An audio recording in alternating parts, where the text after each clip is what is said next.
Yo, yo, yo, yo, yo, yo, yo, yo, yo, yo, yo, yo, yo, yo, yo, yo. What's going on? What's happening? How we doing? How are we feeling? Yes, we're in this thing. We got a pop-up Waffle House. You know, we normally do it on Friday. It's been a minute since we done one, but you know what? What better time than the present to pop up? And we got the bell in the house as well. Welcome in, my friends. Welcome in, welcome in, welcome in, welcome in. First Sunday without football in a very long time. And it's going to be this way for about 200 more days, y'all. So, boy, that long stretch is here. It is officially here. It is officially here. So we got to make the most of it. Make the most of it. Played our last football game of the season last week for the Super Bowl. Congratulations, I guess, to the Philadelphia Eagles on their Super Bowl win over the Chiefs. Shout out to them. Shout out to the Georgia Bulldogs that was on the team represent. Shout out to them. Shout out to the whole team, though. You know, they had a great season, you know. Although, you know, the Falcons beat them, so let me pop my collar to that, you know what I mean? We did beat them, you know what I mean? Give us a little bit of credit. We did beat them, you know what I mean? But yeah, we are in this thing, man. You know, we are in this thing. Welcome to the Waffle House. Y'all know how it is. Y'all know how it go. You know what I'm saying? If you want something from the kitchen, let us know what you want. You know what I mean? Let us know what you want.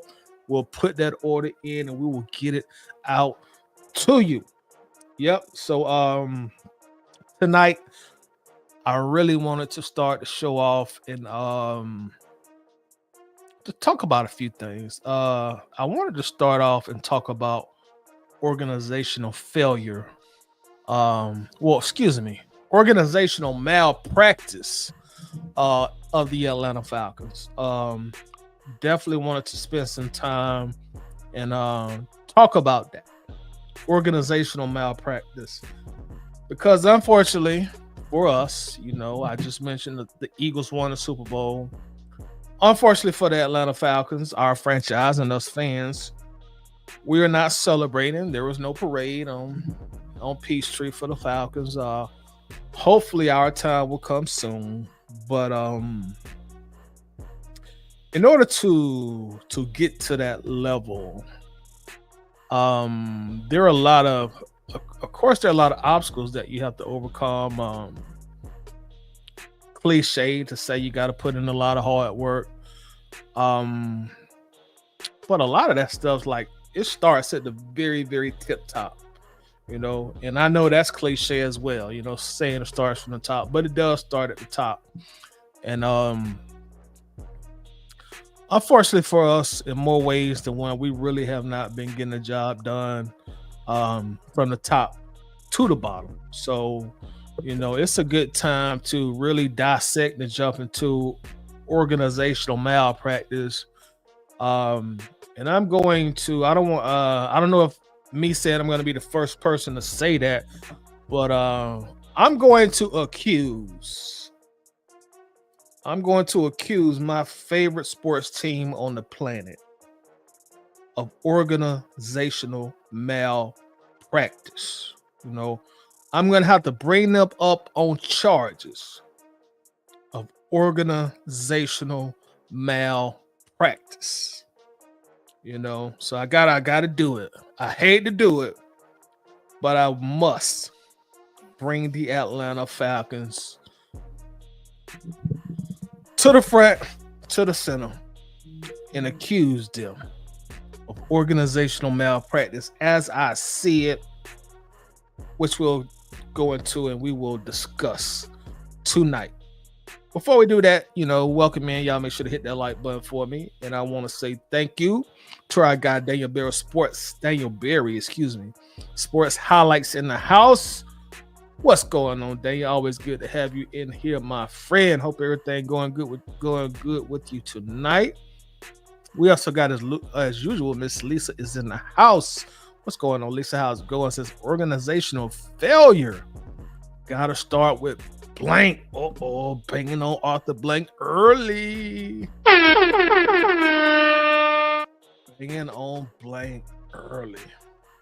As it goes, you have to start at the tippy top. In order to start with the top, you have to say Arthur Blank's name.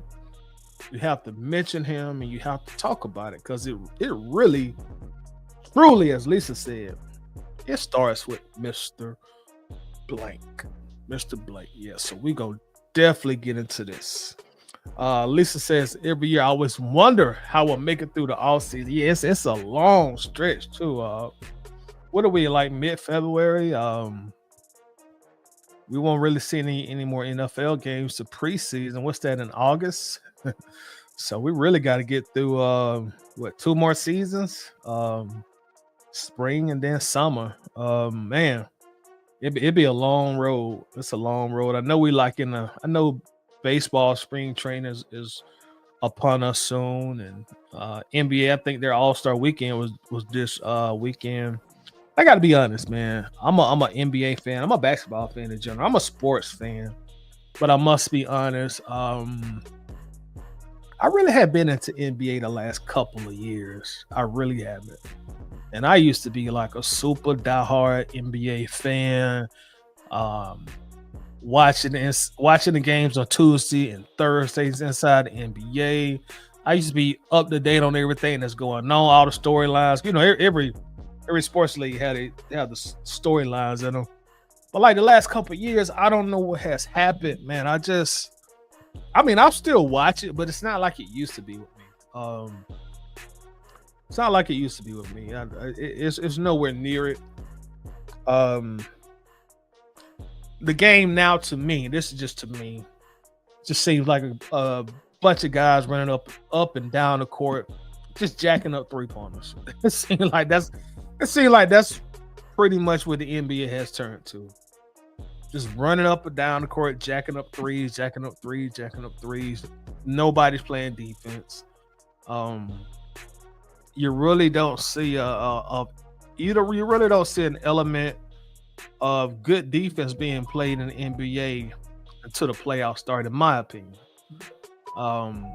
So I'm not as into NBA basketball as I used to be. Maybe that'll change now that football has stopped. Maybe I'll try to, fall back into it or dig back into it now that there's no more football. But these last 2, maybe 3 years, man, it just don't, as we say, it don't hit like it used to. it don't hit like it used to at all. It definitely don't hit like it used to. We got our brother Travis Preston in the building representing that 478. Shout out to the 478 in this thing. Shout out to everybody in the middle of Georgia, the entire 478. We in this thing. What's happening? 478 in the building. So let me get that all-star with bacon.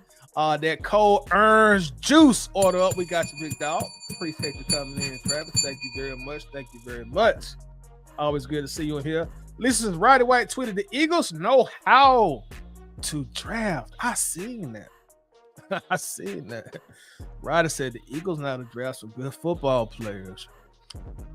That statement alone lets you know there is not any organizational malpractice going on within the Philadelphia Eagles organization. You know, you got other, great past NFL players saying it themselves publicly. You know what, boy? No, Roddy ain't got no biases that I know of to the Eagles, but he just sitting there like looking like, man, they know how to draft. They know how to build a team. They know how to invest critical draft picks in critical places to build a sustainable winning team and raise a Lombardi trophy. True indeed. And I must say, I agree with Roddy. Unfortunately for us, the same cannot be said currently for the Dirty Birds of Atlanta. Why? Organizational malpractice. We shall dig deep into that. We shall dig deep into that tonight. Travis says, I am envious of the Eagles front office. They don't rebuild, they reload.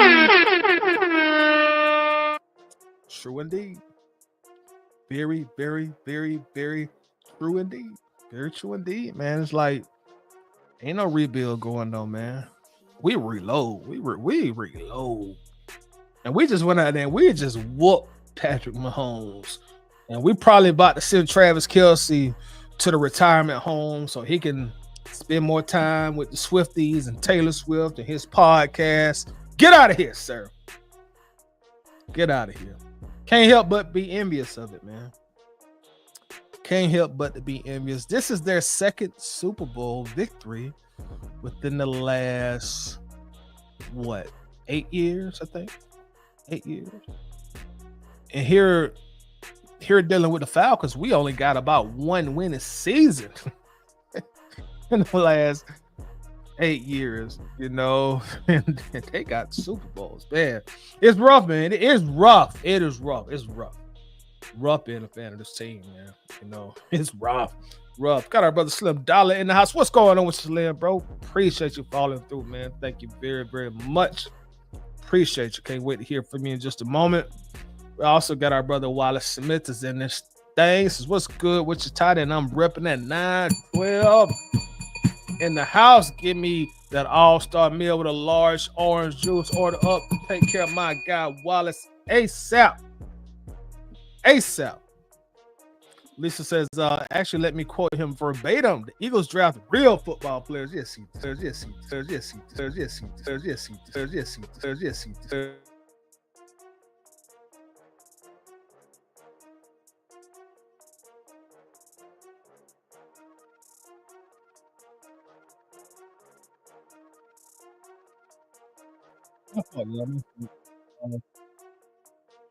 My soundboard be tweaking.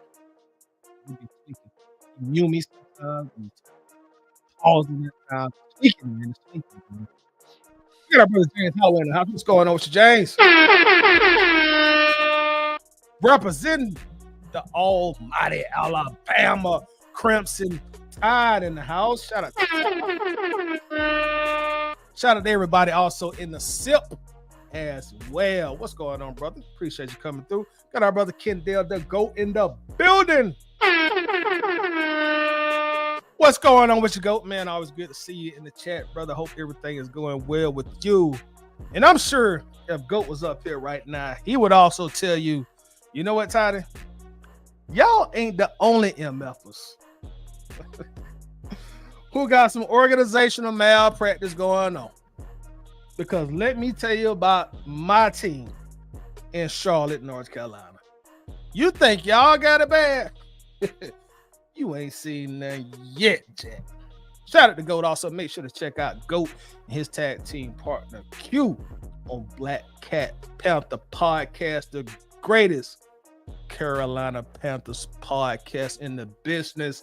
Also, they have a second channel as well, the Tailgate Team. I hope I said that right, GOAT. And that's normally where they just chop up everything within all NFL teams, including sometimes the Atlanta Falcons. Man, you talking about some great content creators.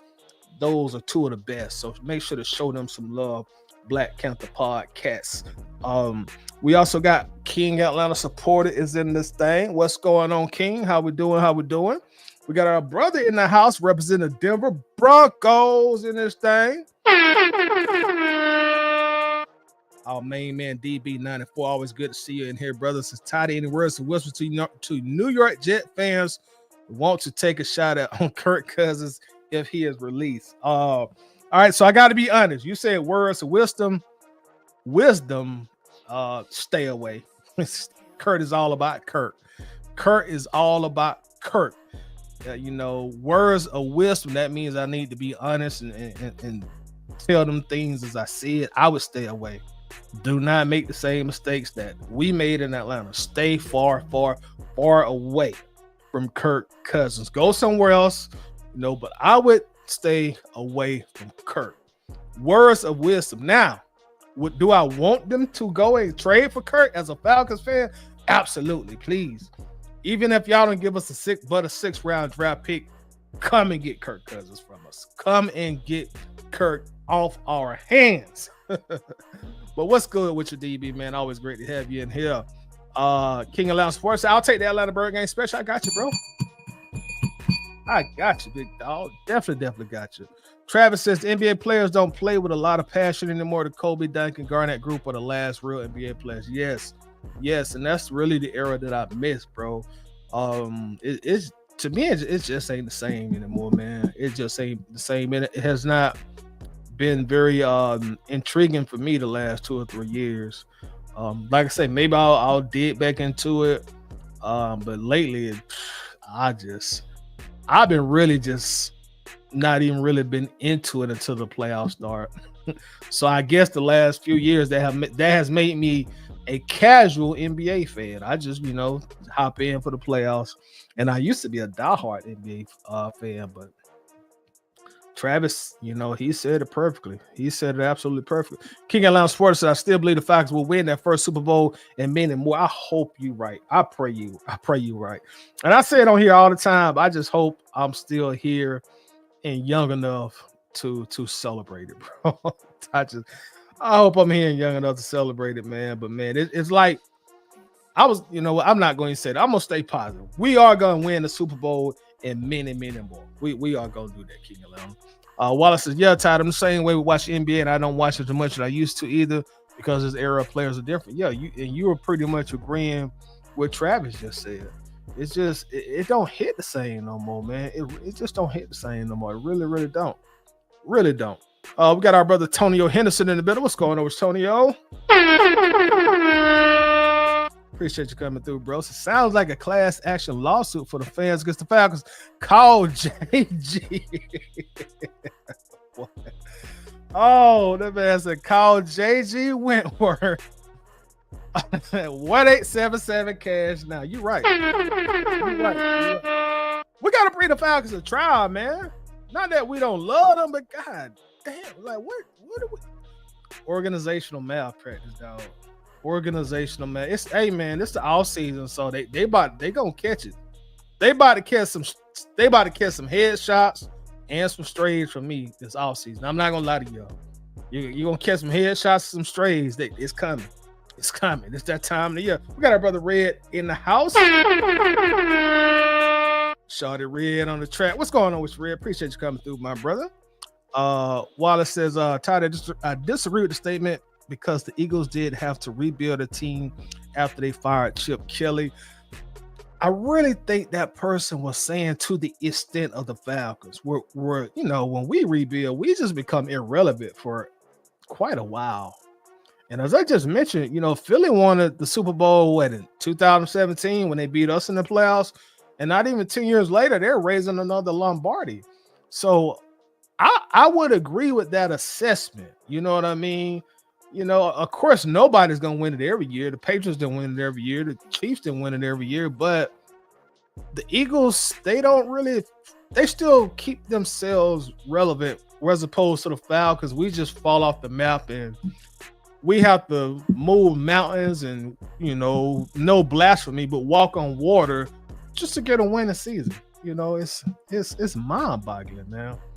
Mind-boggling. Yeah, sorry about it, y'all. Sorry about that. I said that soundboard, man. I don't know what be going on with that thing sometimes. We got our brother Nando is in the house. What's good, Ty? Big, huge 404 energy stuffing in the house. Shout out to the whole 404. Shout out to everybody inside the perimeter, outside the perimeter, and also all the metro areas. Even though, man, I done forgot her name. Amaretta. Even though Amaretta said everything ain't Atlanta, but shout out to everybody. Even if you did not attend Atlanta public school, shout out to you. Tyreek in the house. What's going on, Tyreek? Says, what's up, Ty? The damn near the whole defense need a yeah, bro. That's really what we're gonna dig into. What's going on, David, bro? Hope everything going good. I appreciate you coming in. Appreciate you coming in. Lisa's Ty, how do we access the defense?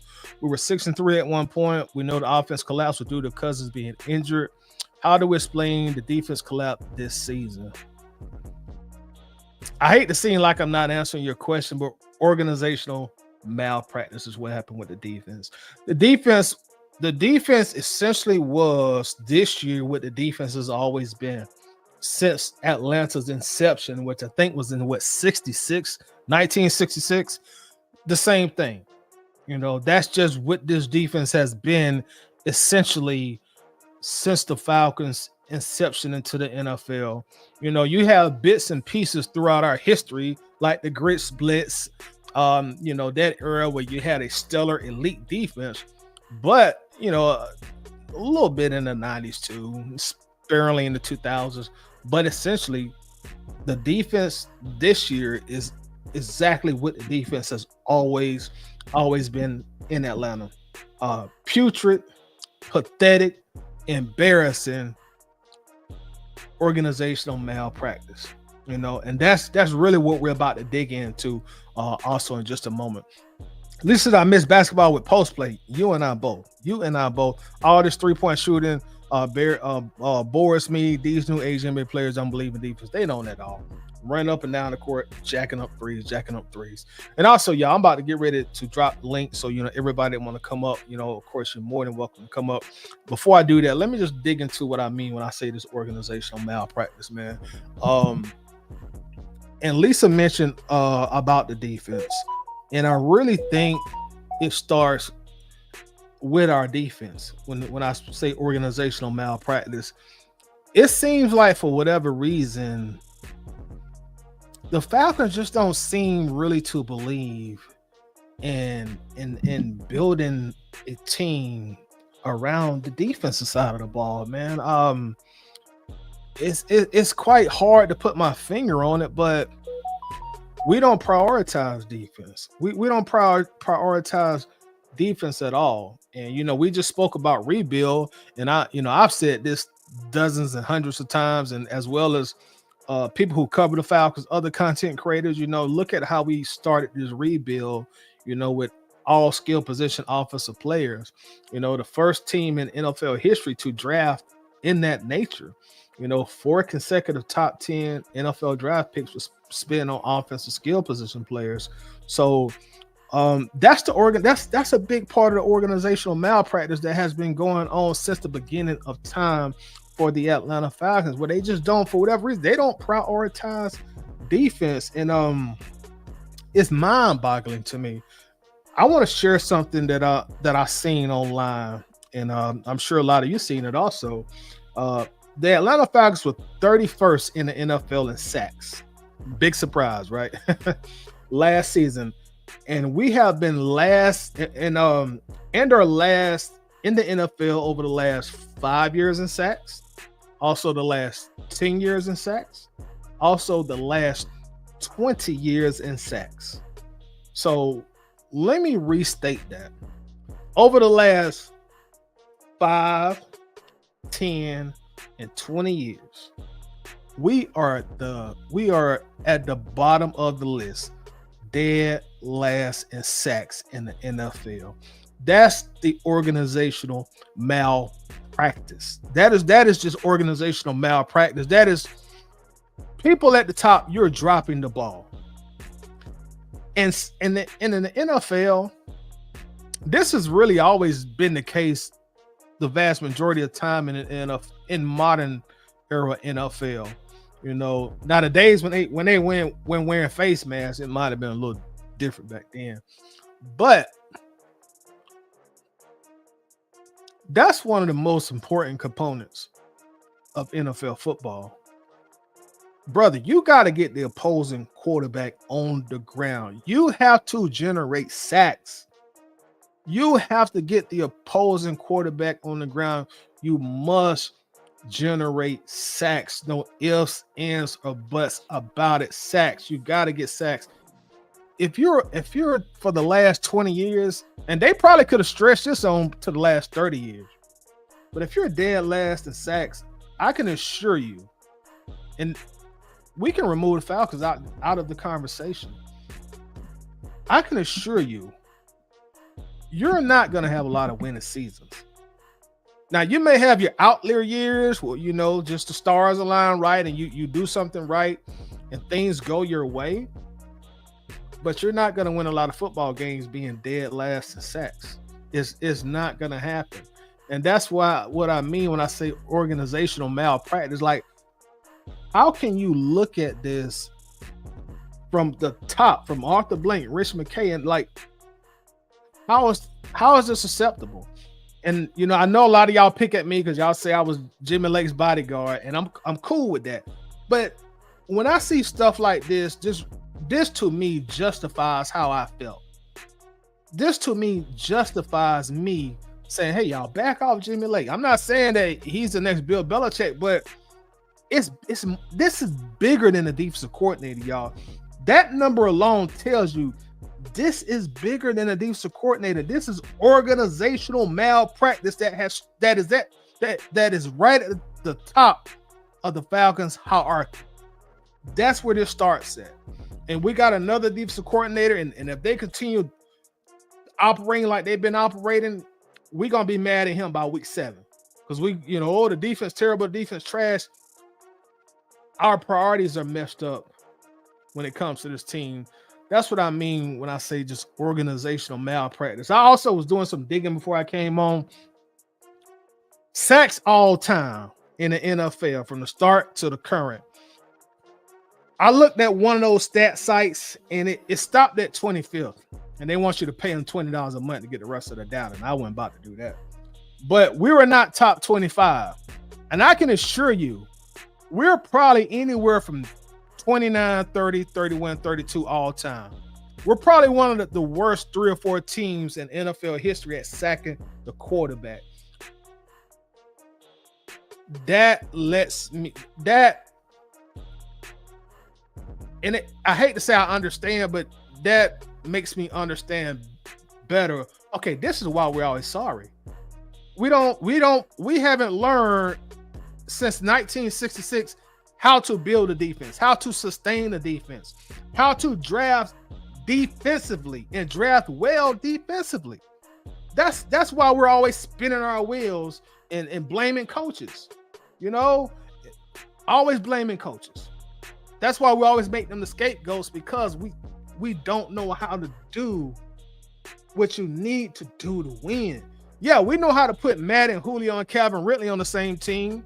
We know how to put Bijan and Drake London and Michael Penix on the same team. We know how to do the shiny toy thing. Like Puff Daddy, the shiny suit era, we know how to do the shiny suit. But we don't know how to do the grunge work that's going to sustain you in this league. We don't know how to do that. We never learned that. We never really prioritized that. So this is organizational malpractice. organizational malpractice. And I see everybody in the comments. I appreciate everybody coming in. Let me drop the link because that's something I really want to talk about. Our innate inability to sack the quarterback, to pressure the quarterback. Again, that's another reason that y'all see me defend AJ Terrell a lot, man. Do I think AJ Terrell is like Patrick Surtain or baby Deion Sanders? No, I don't. But just like y'all, I watch this team every single year from start to finish, all season, like now. And I understand, like, look, if you're always last in sacks, if you're always last in pressure rate, you're going to make real good cornerbacks look a lot worse than they really are. Imagine if AJ played behind a defensive line or front seven that wasn't nowhere near last in sacks, that knew how to generate pressure, that knew how to sack the quarterback. Imagine how much better he really would look. I understand that cornerback is a isolation position, meaning you're pretty much on the island, but you work hand in hand with the front seven. They can really make your job a lot easier or a lot harder as a cornerback. So that's why people, like, man, you always defending AJ Terrell. Yeah, because I know what this team is. Man, you should defend Jimmy Lake a lot. Yeah, I know we didn't have no talent last year on defense, man. You got your entire front seven last year was old. David Onyemata, old. Grady Jarrett, old. Eddie Goldman, old. All them guys was old and they were slow. They came, man. The guys who really generate sacks, generate pressure, these are the 20-year-olds. These are these 20-year-olds, man, that's really getting after it. We got all these old guys, and you got an old washed up Matthew Judon. You try to bring him in here, like it's rough, man. It's rough.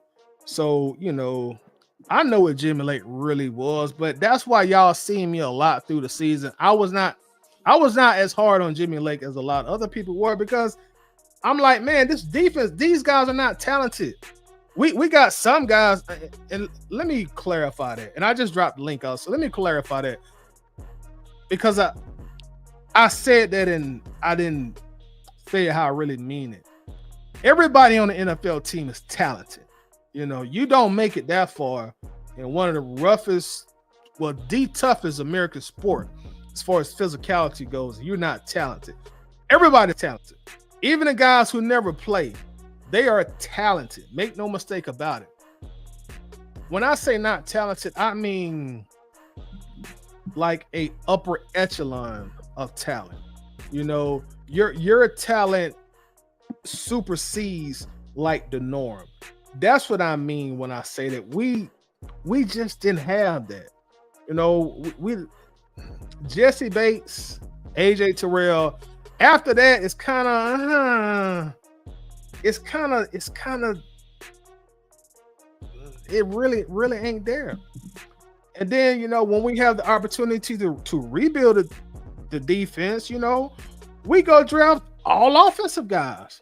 That's the organizational malpractice. That's the stuff that the real good NFL teams do not do because they know better. And I gotta point the finger at Arthur Blank and Rich McKay, because those are the two guys who have not changed. Those are the guys who really pull all the strings, really make all the decisions. So we can bring whatever defense coordinator in here, run whatever scheme we want to run, which we have done. Failure after failure after failure after failure. So you have to start looking at the top. Who running the show? Who calling the shots? The offense, we've seen some great elite offenses. We've seen some consistently good offense, but for whatever reason, this franchise fails. They commit organizational malpractice when it comes to defense. That's why we always have these off seasons like this, because the defense is always trash. We'll have these one outlier years like last year where all the stars align and we just somehow end up being a top 11 defense. I guarantee you, if we'd have got to the playoffs, them playoff teams would have put up 35, 40 points on that defense. That defense really, on paper, that defense was top 11, but realistically, they were not. You could attribute that to a lot of different things. Arthur Smith and his scheme, running the ball control, running the ball 60% of the time. So a lot of factors came into play to put that. And we played a lot of quarterbacks who were hurt. We played a lot of rookie quarterbacks. All that came into play on this, but that's really what I want to start off with, talking about organizational malpractice. So I'm going to bring everybody up, and we'll continue discussing that. Gentlemen, how we doing tonight? Good, man, good. But at the same time, man, I was just going by results. I just don't want to see no more talking for this coaching staff. I just got to see it on results on the field, man. Right. So let me ask y'all. On the topic we're talking about, organizational malpractice. I assume everybody kind of heard, I guess my quote unquote monologue. Now, give me some feedback. You feel what I'm coming from? You disagree with what I'm coming from? I'm gonna give y'all the floor and go ahead and elaborate on it. I feel where you're coming from. I feel where you're coming from. It started in the front office. The front office don't know what they doing, what they're looking for.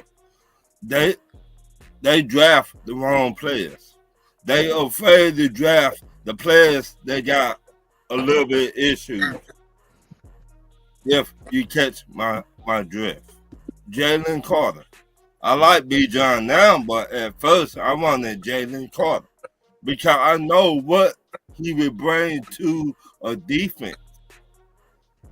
Why we did not draft him?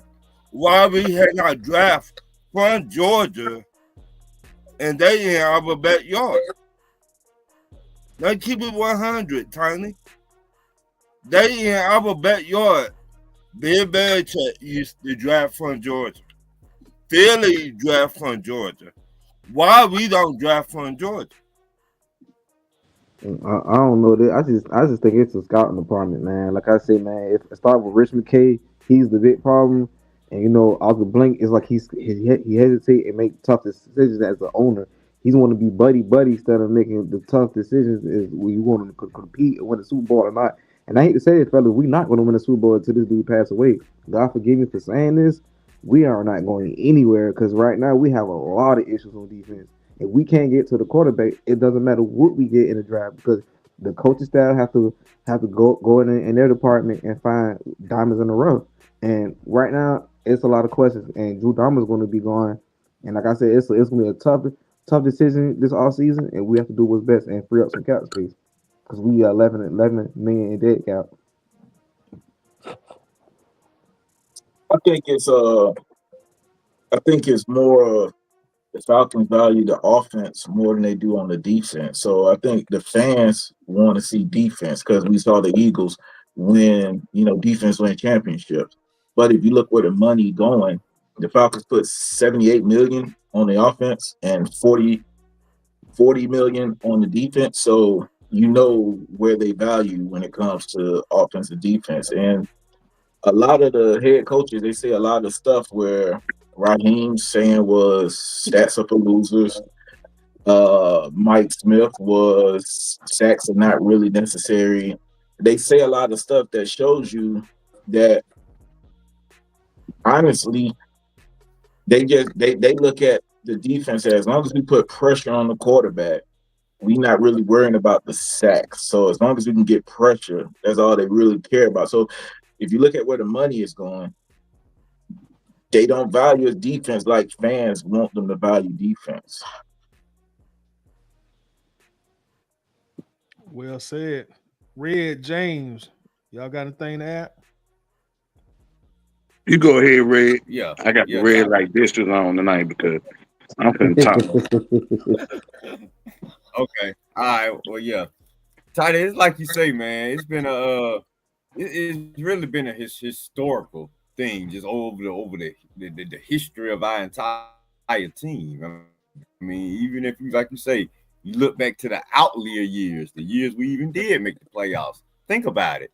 When we made the playoffs in '91, It was Chris Miller and a lot of the pieces on the offense having sleeper seasons and unexpected seasons. In addition, with Dion and the defense showing out, you had the MC Hammer and all that going on. But for the most part, it was Chris Miller and the offense making plays. You look at the 95 team that made the playoffs. I mean, that was the year we had 3,000-yard receivers, 1,000-yard running back, and I think a 3,000 or 4,000-yard passer. You look at the 98 team. You look at the 2016 team. Eighth historical best offensive all time. Most of the times we making the playoffs these last few seasons is usually us doing something dominant on offense that's propelling us to get there. The 98 team, you had Jamal Lewis had a record-breaking rushing season. That propelled us that year. So like I say, it's always, we have never made the playoffs where the defense has propelled us, where the defense have had record-breaking seasons or whatnot. We have, like you say, we just have never valued defense to the point because most of our successful seasons has been offensively.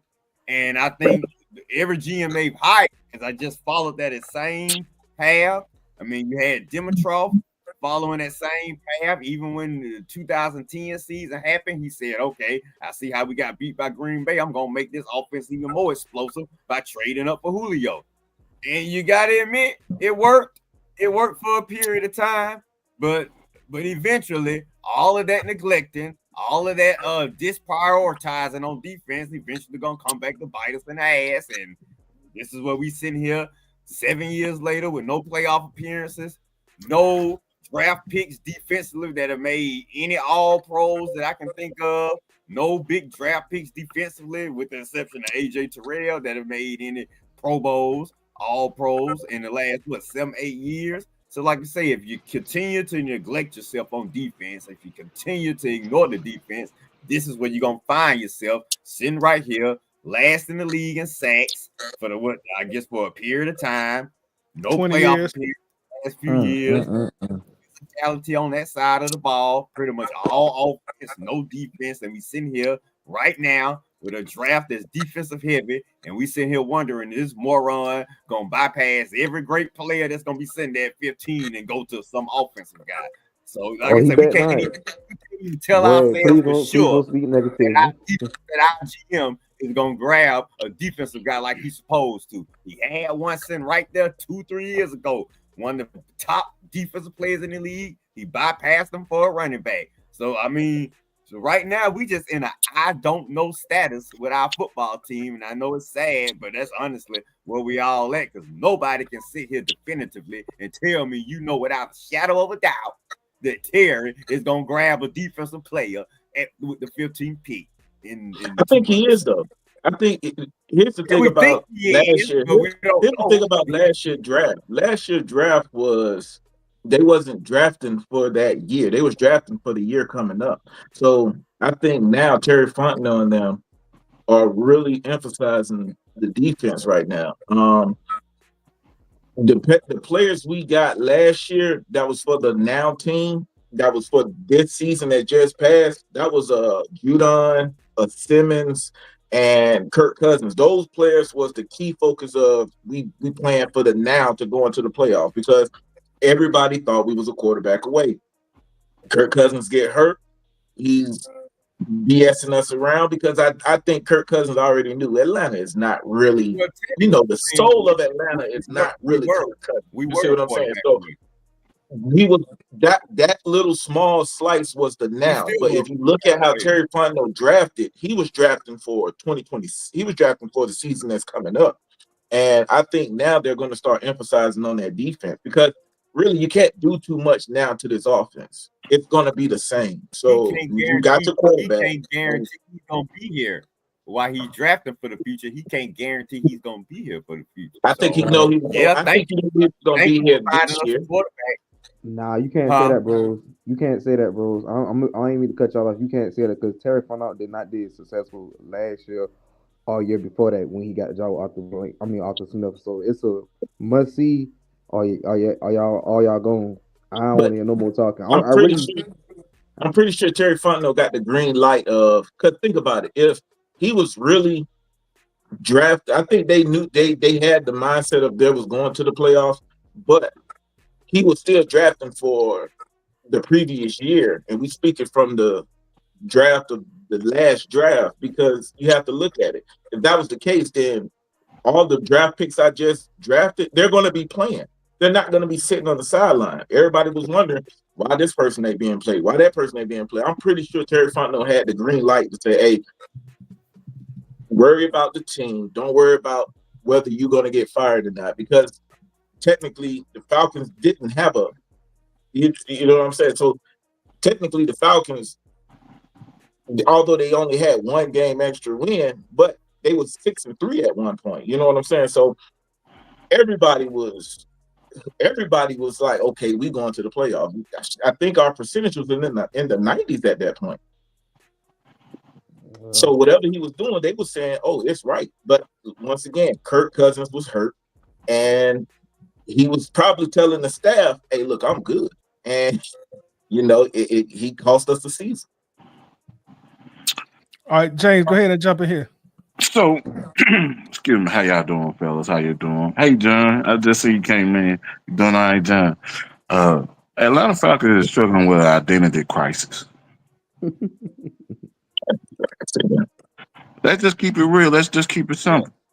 If you go date back to the Metro, the Metro inherited the Patriots way. Drafted in the later rounds for defensive pieces, finding that gold mine, and that's what he did with Atlanta. When we jump from the Metro, we go to Terry. Terry, he's being groomed. He was being groomed the first 3 years. Let's call it what it is. He really didn't have no power, no say so. He just carried the title.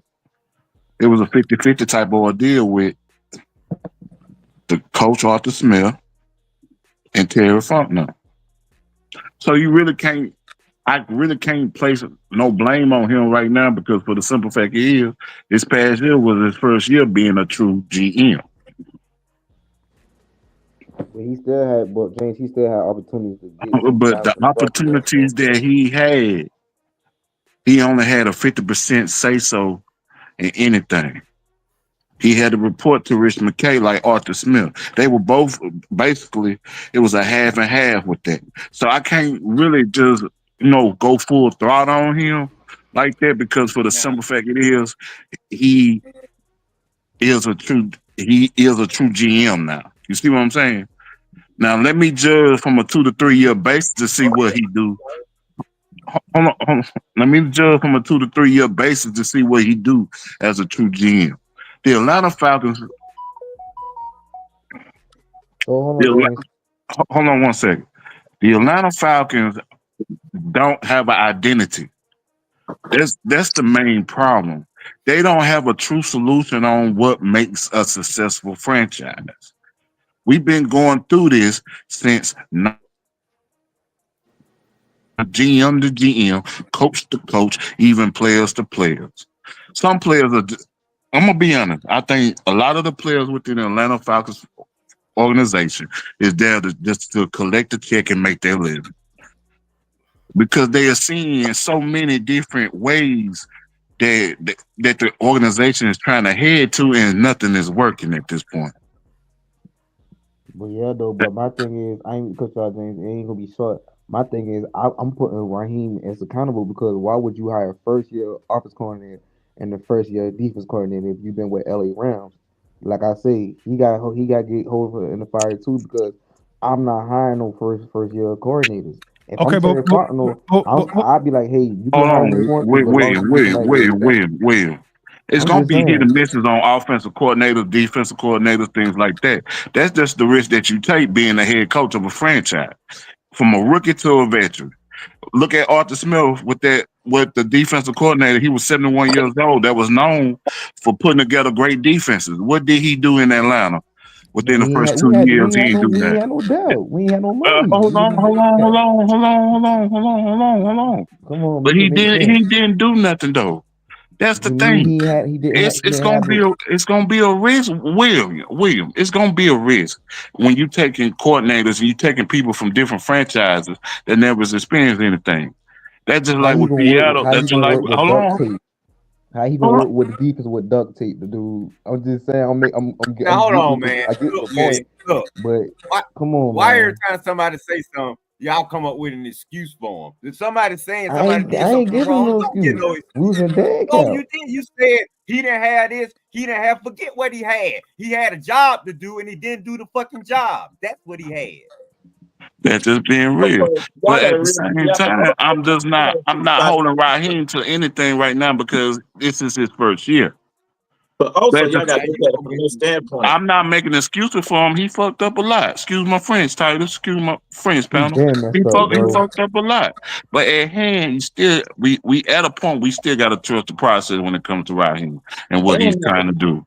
And not to mention what Raheem We can Morris see is. this It does because the draft is your defensive philosophy. Going His forward, you I ain't got a making no promise team. to trust in this guy. Also, you got to look at it from this Raheem know standpoint. better though. It's going to take time. It's going to take time for your philosophy to actually sink into the locker room. You know what I'm saying? You still got to. This is not a game of Madden where you jump in and then everything goes smooth sailing. You're going to have to go through the good and the bad. So with Raheem, his philosophy still is in play and it's going to constantly change. And I know as Falcon fans, we've seen 7 years of 7 and 10 wins. So we looking at it from a standpoint of I'm tired of seeing this. But once you make a change, especially when you made a change like how Arthur Blank just made a big change, you have to accept those changes. You have to accept the good and the bad with those changes. You can't say, well, you bring somebody else in here, then I expect to see automatic success. It's not going to work. Just like when they brought Kirk Cousins in here, everybody was saying, oh, well, we need to make it to the Super Bowl and we need to make it here. That's no guarantee. Washington has success, but that's very rare. If you look at the analytics part of it, it's very rare. All right, John Harris. Yes. Welcome in. First off, how you doing?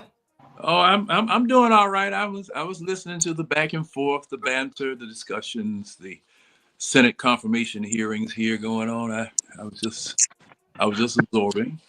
All right. So you being the most experienced person in regards to seeing this team, I want to give you what we're talking about here in the first segment. As you see on the title, organizational malpractice, and the reason I went with that, I'm gonna give you the Cliff Notes version. We have historically have shown, and I'm just gonna cut the mustard, that we don't know nothing about defense as a franchise, as the Falcons. You know, I'm just gonna be blunt with it. We don't know a thing about building a defense since we have started. Since they brought this team to Atlanta, there was a stat revealed, and I'm gonna read it to you verbatim if you didn't have an opportunity to see it. It says the Falcons were 31st in sacks last season and are last in the league over the last 5 years, 10 years, and 20 years in sacks. So over the last 20 years, from the last 1 to 20 years, or excuse me, 5 to 20 years, we are dead last in the NFL in sacks. And we rank somewhere around 29, 30, 31 all time in sacks. So organizational malpractice, John. We just don't know how to pressure a quarterback, sack a quarterback from this last year's team to the team that they brought in Atlanta day one, 1966, John. Like, why is this here? You know, we've seen some elite offenses consistently, very good offenses. But what's up with this team in Atlanta where they don't know how to play defense? I mean, it's mind-boggling. So, you know, give us your thoughts. Well, you know, that's an amazing stat because people have the record of the fewest points scored in a 14 game with the best defense that ever was. The Grits Blitz. And what I'm just as amazed as you guys are that stat is the way that it is, but part of it, and you know what, all 6, 7 of you have hit on a piece of it, because Number one, the very first thing, we have never, well, I can't say never. We do not emphasize the trenches. We do not emphasize the trenches. Right now. What's that, John? Defensive tackle. What's that? Defensive tackles and okay. I didn't know because we never emphasized it, so I ain't know. He been sarcastic. Okay. Hey, the defensive line and the linebackers. And this is and everybody knows where I want to go get my defensive lineman, offensive lineman, linebackers. If I could grab anything Georgia put out and have a pipeline to Georgia, that's why I draft. But we have what has been happening with us. We've been so good that we can't get them, but so bad we can't get them. We hover in the area of not being able to get the talent that we need to get. And plus the fact the general managers and various people who have come through here, some of them have had an SEC, a bias against it. Because a lot of them just don't like the SEC. But the trenches have to be addressed one time by somebody who gets them straight and lays the blueprint for everybody else succeeding. And we've never had that. Because thing is that if you look back at the Super Bowl this past Sunday, as well as Philadelphia's last time in the Super Bowl, they weren't doing any blitzing. They were not doing any blitzing. They blitzed 0 times. I mean, when they played New England with Tom Brady, now Tom Brady did throw for about 500 yards, but they only sent 4 and flooded the area behind them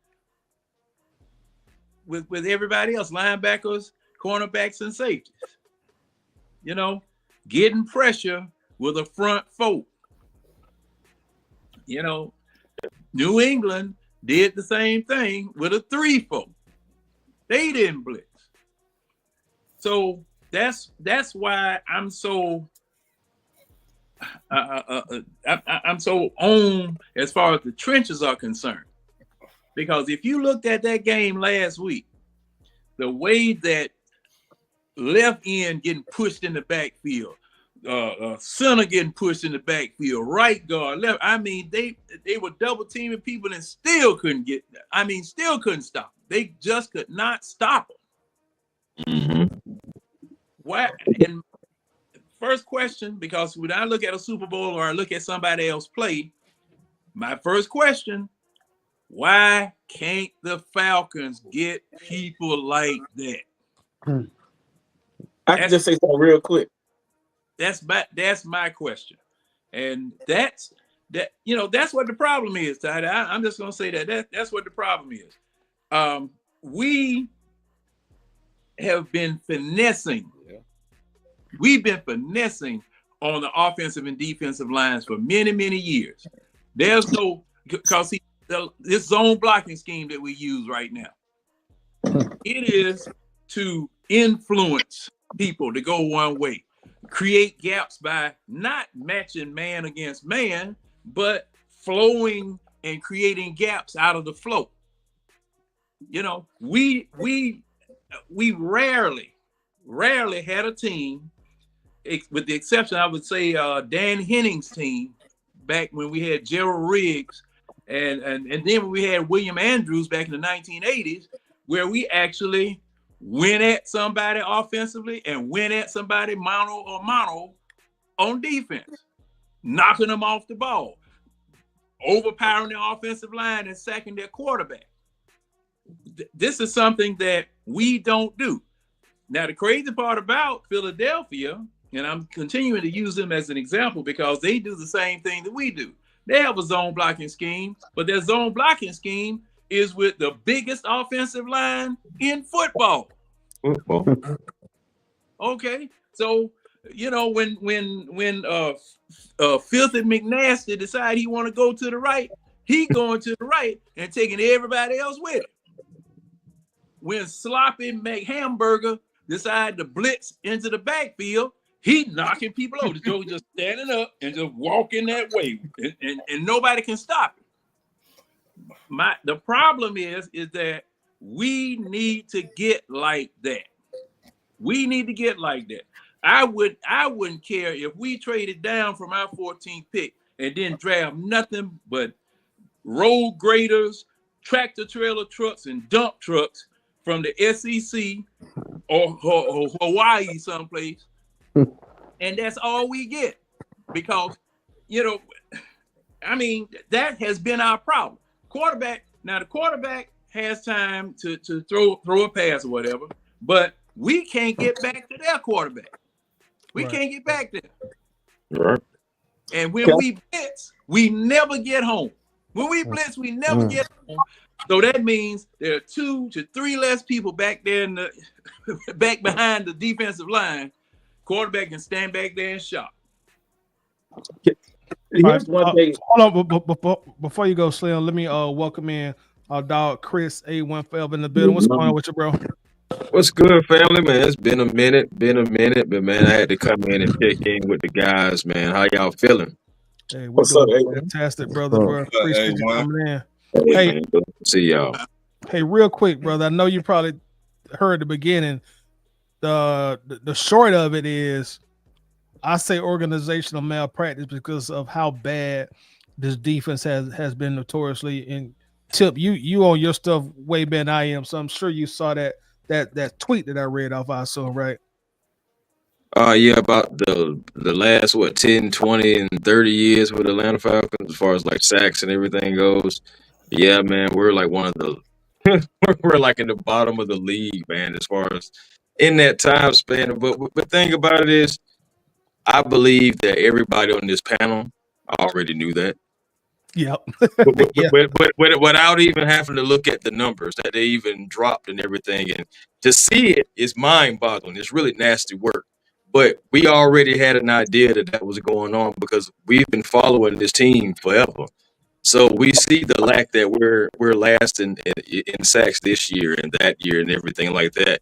And honestly, to be honest with you, I heard what Slim said earlier about how Terry didn't draft for this previous season, but really it's for next season. And I honestly agree with that because you look at it, who really got playing time outside of injuries?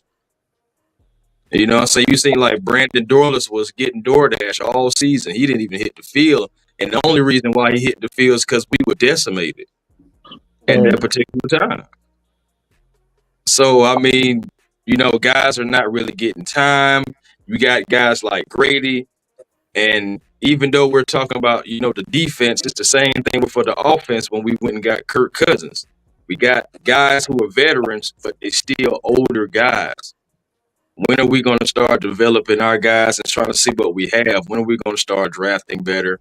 And when we're going to start, not having the ability to still look at the player, the football player, and not judge the man. I say that because most times, if somebody has something going on, Falcons will immediately take them right off the draft board. Mm-hmm. Took the word out of my mouth. Took the word right out of my mouth. Why do we always do that? We have to stop doing that. I really believe, guys. I love Bijan Robinson. I'm not, but I will say on that draft night, yeah, I thought Jalen Carter was coming to the Falcons, but when we didn't and we went Bijan, I was like, it's that off the field stuff. That right there was stamped it for me, and I was like, after that, I was like, if they got off the field issues, the Falcons are not going to want to bring them in, which is another reason why I don't know what's going to happen with Mike Green, because if you dive into his background, he had something that never was really resolved.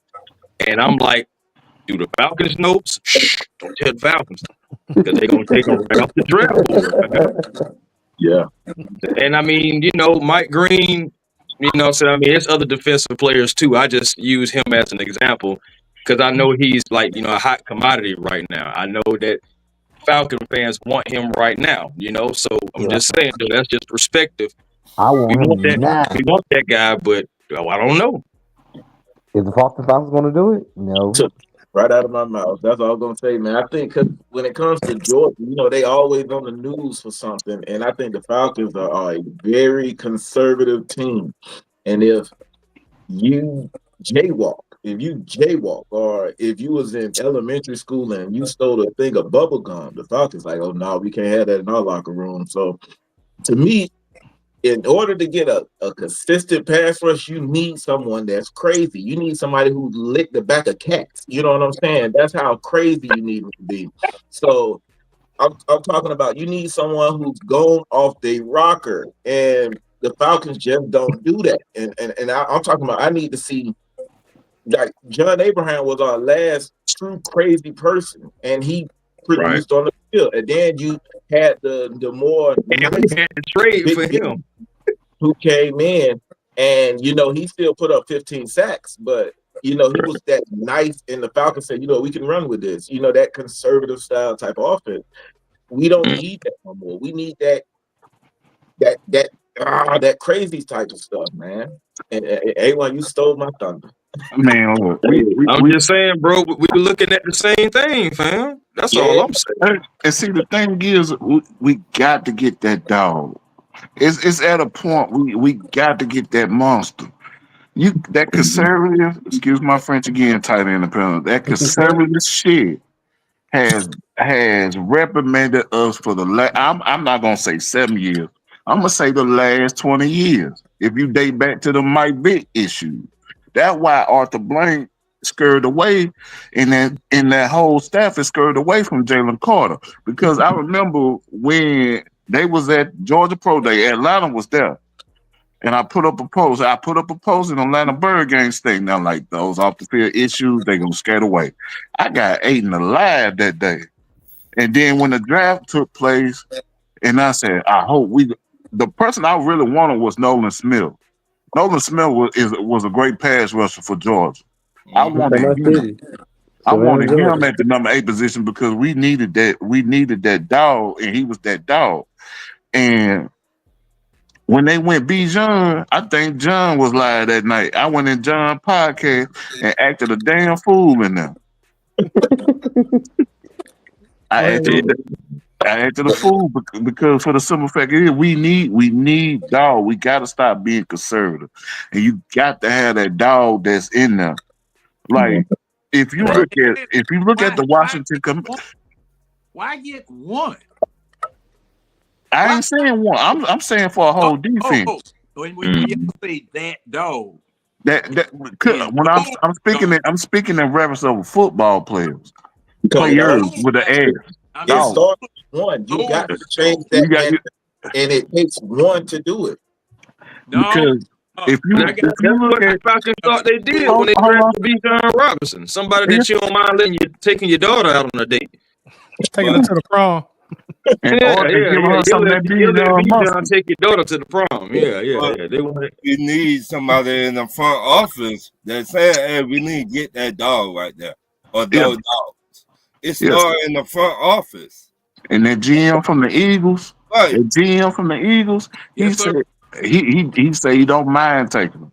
Right. Yes, sir. He don't mind taking them. If you look at the Commanders, the first team I ever saw that built that SEC defense was the Commanders. The only thing that they really needed was a quarterback, and they went and got their quarterback last year. Yep. And the Eagles took hold and took what the Commanders did, and they put it on their team. And you see what they're doing now. And you also since we just brought up Howie Roseman, right? Yeah. Here's something y'all can do. Go back to 2010 for the Philadelphia Eagles and just look at their draft pick from 2010 with Howie Roseman all the way up to now. Georgia. Like I mean, it's not even just that. It's a lot of players that played in Sunday's game. Still, like, if you go and just look at it, you'll be like, wow. From 2010 to now, you're going to be like, wow. Yeah, for real. Mississippi State, Georgia, Alabama. They go through the whole SEC, and they see it and they draft it. Right. When they took Jalen Carter, Nolan Smith, and Keelan Ringo in the same year, I said, ain't no damn way the Falcons gonna doing all this, bro. And then for the Not Eagles, they went and not picked up rocket old boy that the science, man. Vikings dropped. I mean, they make it seem like it's so hard to build a football. It's not rocket science, man. The Eagles make it so simple, and I wish we could make it so simple. Not that But hard. Just to think about the last 2 years, if we would have took Jordan Davis, Jalen Carter, Nolan Smith, took that front that early 20s Georgia defensive line won them 2 national championships. I was looking at them like when we played them in that first national championship, I was like, dog, bro. We had a whole SEC. Our offensive line was good that year. I was like, damn, they dominating our ass up front on that line, bro. They weren't playing. But gentlemen, can I offer a perspective? you don't have to keep the perspective is the Falcons is not the Eagles, and the Eagles had a franchise quarterback. The Falcons didn't have one, and without a franchise quarterback, you're basically saying you want the same success without a head. And see that's where I was kind of going, because coaching is involved in that too. To add to Slim's point, yeah. Do you think with our coaching, Arthur Smith, Raheem Morris, whatever, do you think we'll still get that same for Jimmy Lake? Do you think we'll still have that same production with those players, with our coaching, with our personnel, with our message, with our leadership, though? No. I'll say this. With the drafting method, if they would went with that drafting method the first couple of years, it was still gonna be a shit show. But you got, when you bring in Raheem the Dream and you give him a front seven like that, he can basically build it and take it to a Super Bowl. If you look at the LA Rams squad, even though they went and got Von Miller, they had Aaron Donald, and they went to the Super Bowl. That was a dominant defensive line. Actually, my nephew was drafted that year. They went to the Super Bowl. He got his first ring his first year, and he was a rotational piece on the LA Rams. He actually starts now for the Rams. But Raheem is drafting a defense. Now, the thing is, it's not going as fast as we want it to go, but Raheem is focusing on that defense. The reason why we didn't have success defense this year was because Jimmy Lake was playing a college-style defense.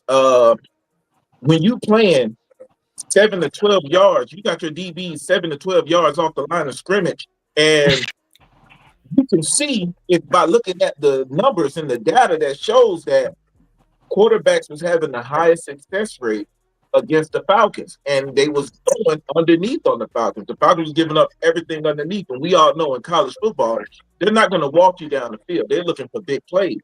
Jimmy Lake was running a defensive style college defense. So the thing is, now when we saw that draft, they're drafting for the future.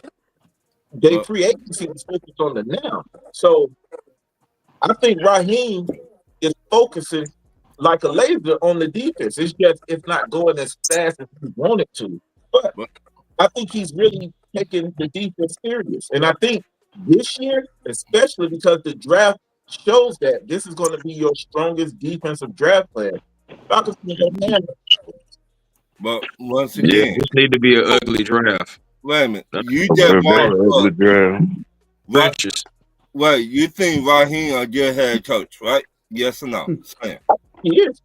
Okay, if Raheem a good head coach and he knows Jimmy Lake playing that bullshit on the field, why don't he tell Jimmy Lake to get rid let me say this. Technically, right, he did do that because he took over the defense.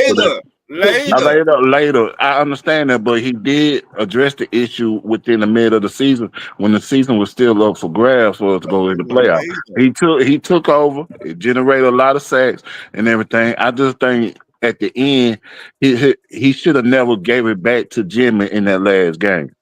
He should never did that because they went back to doing what they were doing that was fucking up the defense in the first place, to be honest with you. But he's the head coach of the whole team. He can't micromanage Jimmy Lake. Jimmy Lake is a grown man. Now, the thing is, yes, the defense was horrible. And I think Jimmy Lake was one of the worst defensive coordinators out there, but Raheem can't sit there and hold his hand and say, "Hey, I'm gonna stay," because he still got to manage all the other sides of the field. So a lot of Wait a minute, Slim. You just said something.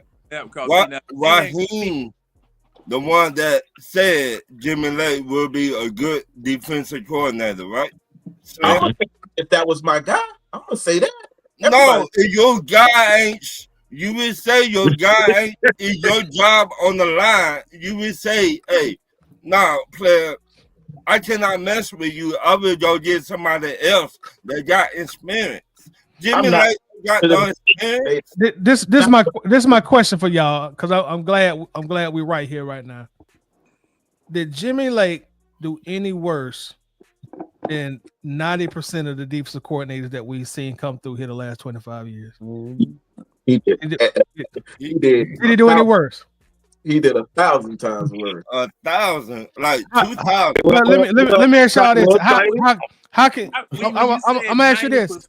When you said 90%, no. The last 25 years, because I remember not that long ago, guys, our defense ranked 27, 28, 29, 30, 31st. Right. You know, so that's why I asked that. Like Gene Pease and all them, bro. When we went to the Super Bowl, we was like ranked 27, 28. Right. And Jimmy Lake is really your typical Atlanta Falcons defensive but no, it was different though. It was different, and here's why it was different.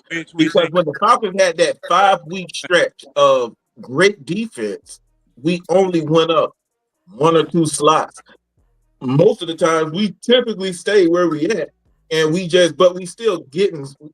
not getting a lot of sacks, but we have a decent defense that matches the offense. On this one, so now when it comes to that defense, let me ask you this question. That shows that every quarterback was having record-breaking success each week. This is why Jimmy Lake was just horrible. Bo Nix really became a contender for Rookie of the Year because he played the Falcons. You go through every week, and these are rookie quarterbacks. They was having record-breaking seasons where they was breaking other people's records against the Falcons. This is why it was different against when it came to Jimmy Lake compared to the other defensive coordinators we had. Wait a minute, who broke records against the Falcons this year? A lot. Probably the Vikings. Bo Nix had his best game of the year against us. What's his name? The dude from Carolina put up 42 points. He never in his life did that against the Falcons. Bryce Young. Bryce Young had a career season against the Falcons. Geno Smith. Sam Darnold had the best game of his career against us when we played the Vikings. That's been happening. Like Titus said, that has been happening for the last.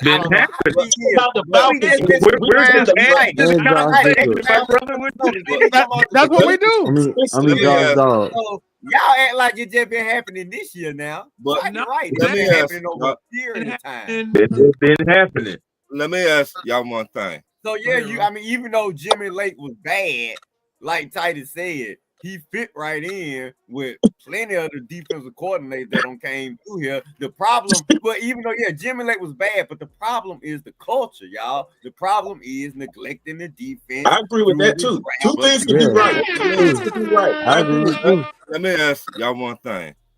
We have a hard like time. MLK right though. We have a hard time with pass rushers, right? Why don't we go get Chuck Smith? Oh, I think Chuck Smith don't burn some bridges in the organization. No, let's be honest. Every pass rusher in the NFL go to Chuck Smith. Yes or no? Yes, they do. Okay, so why don't we go get Chuck Smith? Because it's a two-way street. He gotta want to come here. He's not wanting to come home. I think you want to come here, Slim. Somebody in the organization don't want to do it. Chuck Smith was supposed to be here 2 times. Yeah. Here under Arthur Smith and was supposed to be here under Dan Quinn. Dan Quinn. 2 times. So 2 times. He asked to come. But So then that's I my thought problem. for sure he was coming with Dan Quinn, John. Wait, Baltimore got it now. That's my problem with the front office. See, Baltimore got it. And That he's my- and I'm a when they Yeah, give you I'm And problem. look at Baltimore defense, John. Right. They top 5 every year. They won this year, I don't think. Top 5, top 10. They had the But best. the They had one of point the good Oh, is- that defensive line. Hey, Ron. But That defensive but the- line, I don't even know who the players on, but they ball. they hit, don't they? But see, this the thing with Baltimore. It's not necessarily coaches, it's their culture. They don't have organizational malpractice because they draft to build up their defense. You know, that's what they do. They Right. draft to build up their defense. Therefore, when they bring in a defensive coordinator, life is easy for him. Right. You know, as opposed to us, like if somebody give you a $100,000 car, okay, that's easy for me to get back and forth to work every day. If somebody give you a 1968 bucket, you know, 400,000 original miles on it, I don't care how good of a driver you are, it's going to be difficult for you to have a reliable transportation back and forth to work. Baltimore's a franchise. They make life easy for whoever steps in to be their defensive coordinator. That's why they can have so many defensive coordinators come in and out and have success. So with the Falcons, I think, and I'll repeat this, I don't think it's necessarily coaching, y'all. It's the organization and what they prioritize. We do not prioritize defense. Right. But Right. my whole That's why I thing hate is when folks try to sell sorry guys like Montana, all these Troy Andersons and all these players. Stop trying to sell these guys to other Falcon fans. We know they suck from the moment we draft them. And I got to sit back and listen to other, Red, look at the tape. Oh, give him a chance. Man, forget that. He sucked. I know he sucked from the moment I hear his name. But Tony, my whole thing is go get Chuck Smith and tell Chuck Smith to work out with the defensive line players. That's where we miss at. Because you just said we were ranked 27.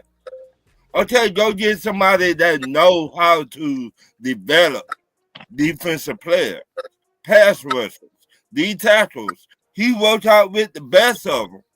Well, And hey, Ron, now see the problem with that now, when he was running his own independent camp, he could do that. But he's part of the Baltimore Ravens coaching staff now, and I don't think he can do that anymore. But I will be calling Baltimore right now.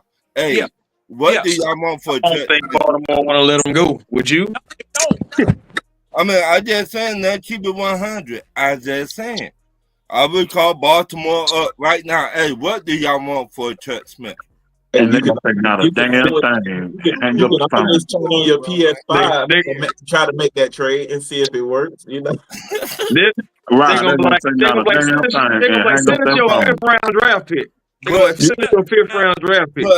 and you can always turn on the PS5 when you got that. Smith has developed so many defenses. Right. Aaron Donald.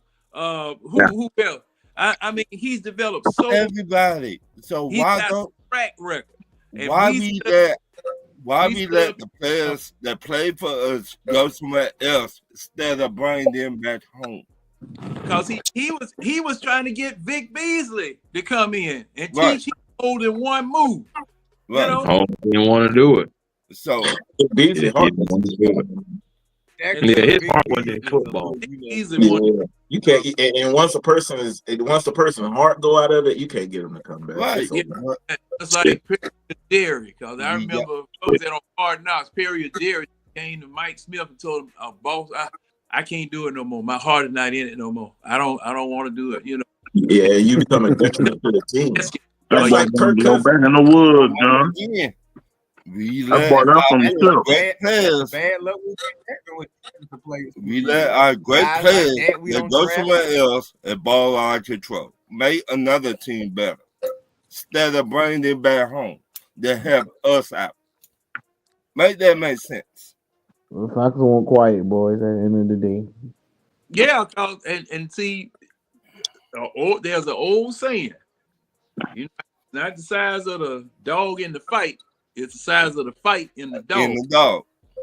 See, when certain people get faced with situations, you'll find out whether he got a 454 big block or whether he got a 1.5 liter 3-cylinder.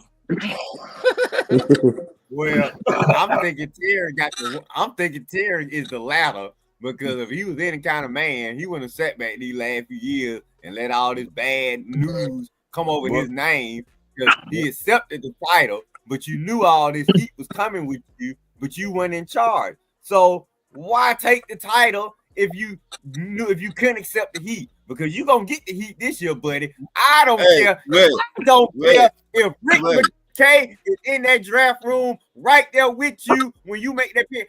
I don't care who in that draft room. If you mess this draft up, it's all on you, Mr. Ballhead from New Orleans. And I don't I agree with you wholeheartedly, because now we know that the process is beginning. And the process has begun, that he's 100% full in control. And if he can't make it happen, somebody else got to make it happen. James, So we getting gray hair. I just got my gray hair. I just got my first gray hair the other day. I don't want to hear nobody else think. Don't talk to me about Dick.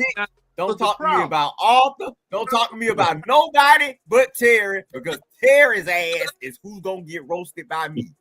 Okay, now that is appropriate. That is appropriate for this year.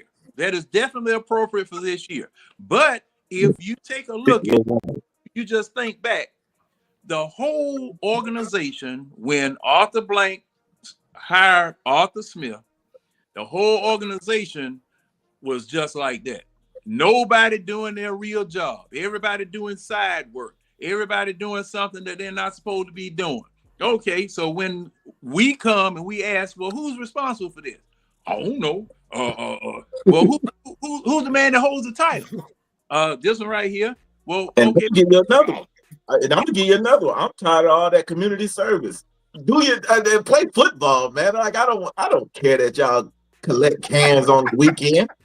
Do your job, man. Like come on, man. It seems like the Falcons come here to be green. Like come on, man. Like I want to talk about how good a guy Bijan is. I saw a Falcon player on 20 picking up trash, and I'm like, come on, man. Look, little Johnny in the hospital with a broke leg, and the Falcons come up there.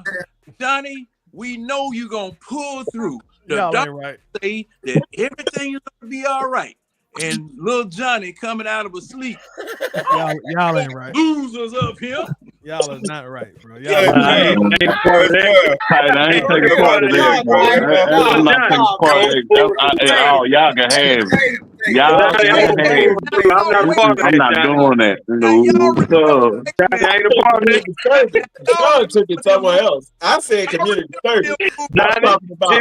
Tommy, they got tons of videos of them recycling. Movies where the football star come in and visit, or they come in with a whole bunch of gifts and stuff. Oh, it's the football team, or either the heavyweight boxing champ. Champ, you gonna beat them for me tonight?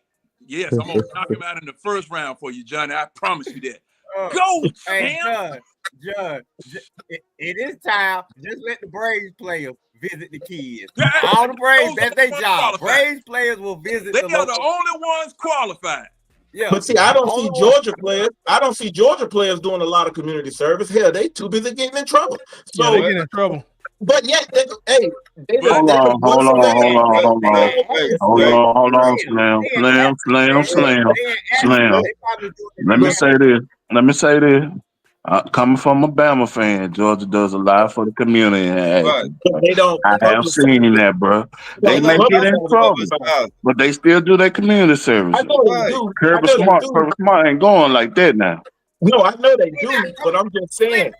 I want to see Georgia. Here's the thing about Georgia.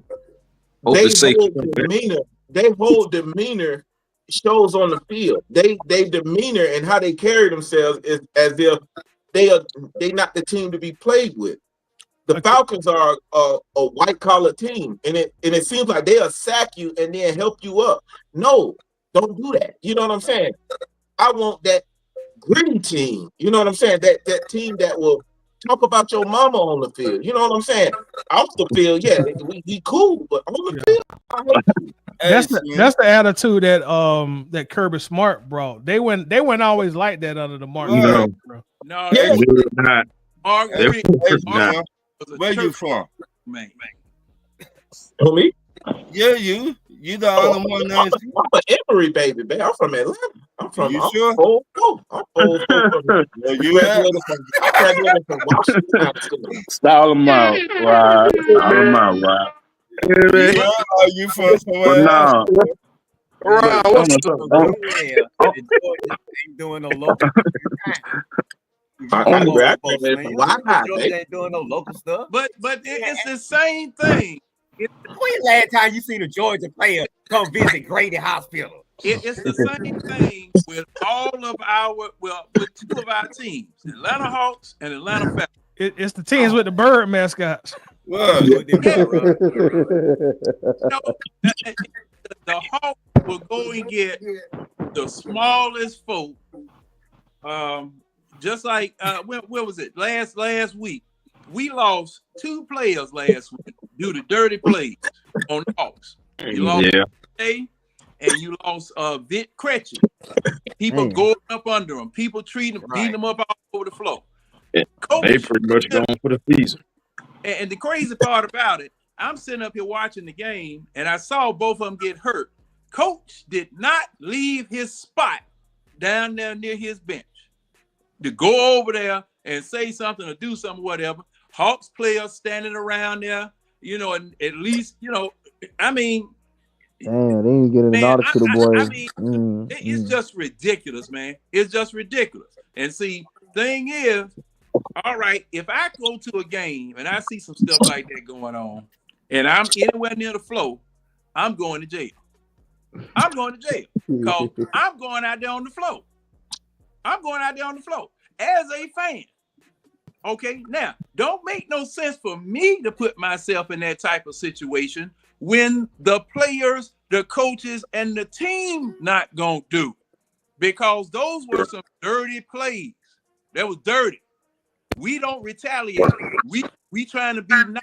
We want to lead the league in the fewest penalties, and all that type of stuff. And see, leading the league with the fewest penalties does not put any points on the board. It does not increase your ranking. It does absolutely nothing for you but make them talk about you like they did in 2013. The Falcons are soft because Carolina took it as a personal thing to show how soft the Falcons were. Why do y'all think the Bucks? Why do y'all think the Bucks constantly winning the NFC South? It's because look at those players. They will fight you on the field. We constantly say Mike Evans is a dirty player, but at the end of the day, if the ref's not calling it, it's fair game. Mike Evans will fight you on the field. You can't get mad because I'm pretty sure if the Falcons had a wide receiver that was doing what Mike Evans did, we had one, Julio, but we wasn't complaining. We was enjoying it. And look at that defense. A lot of those people are no-name defense, but they will muscle you up on that field.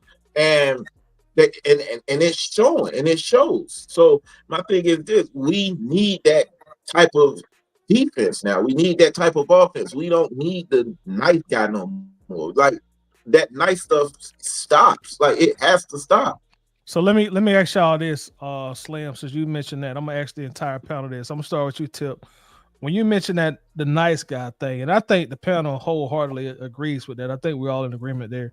How much influence or what type of directive do you think that owner Arthur Blank have and the type of guys that he wants to write multi-million-dollar checks?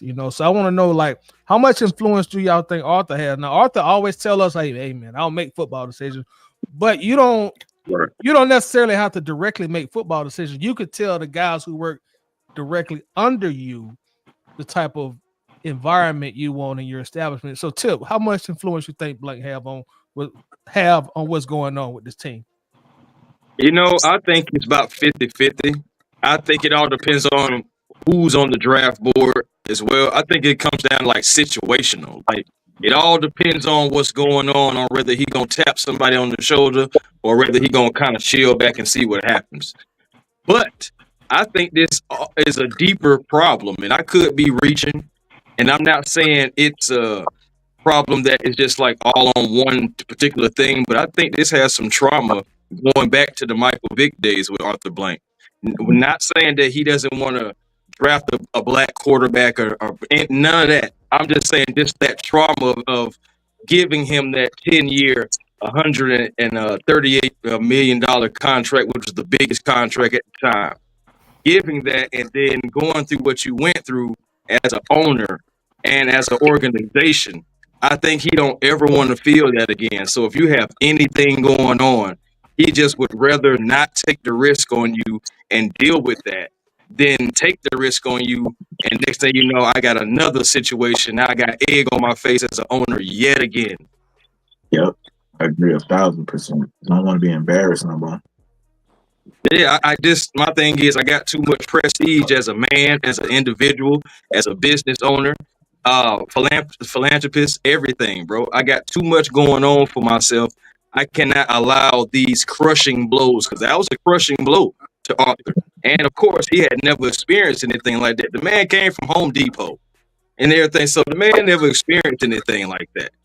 I think that it was a traumatic experience that he is still going through in the back of his mind, and he just saying it's like almost like going through like a major hurt or a major relationship.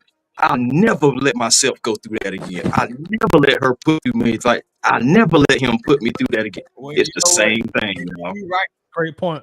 You right, A1. But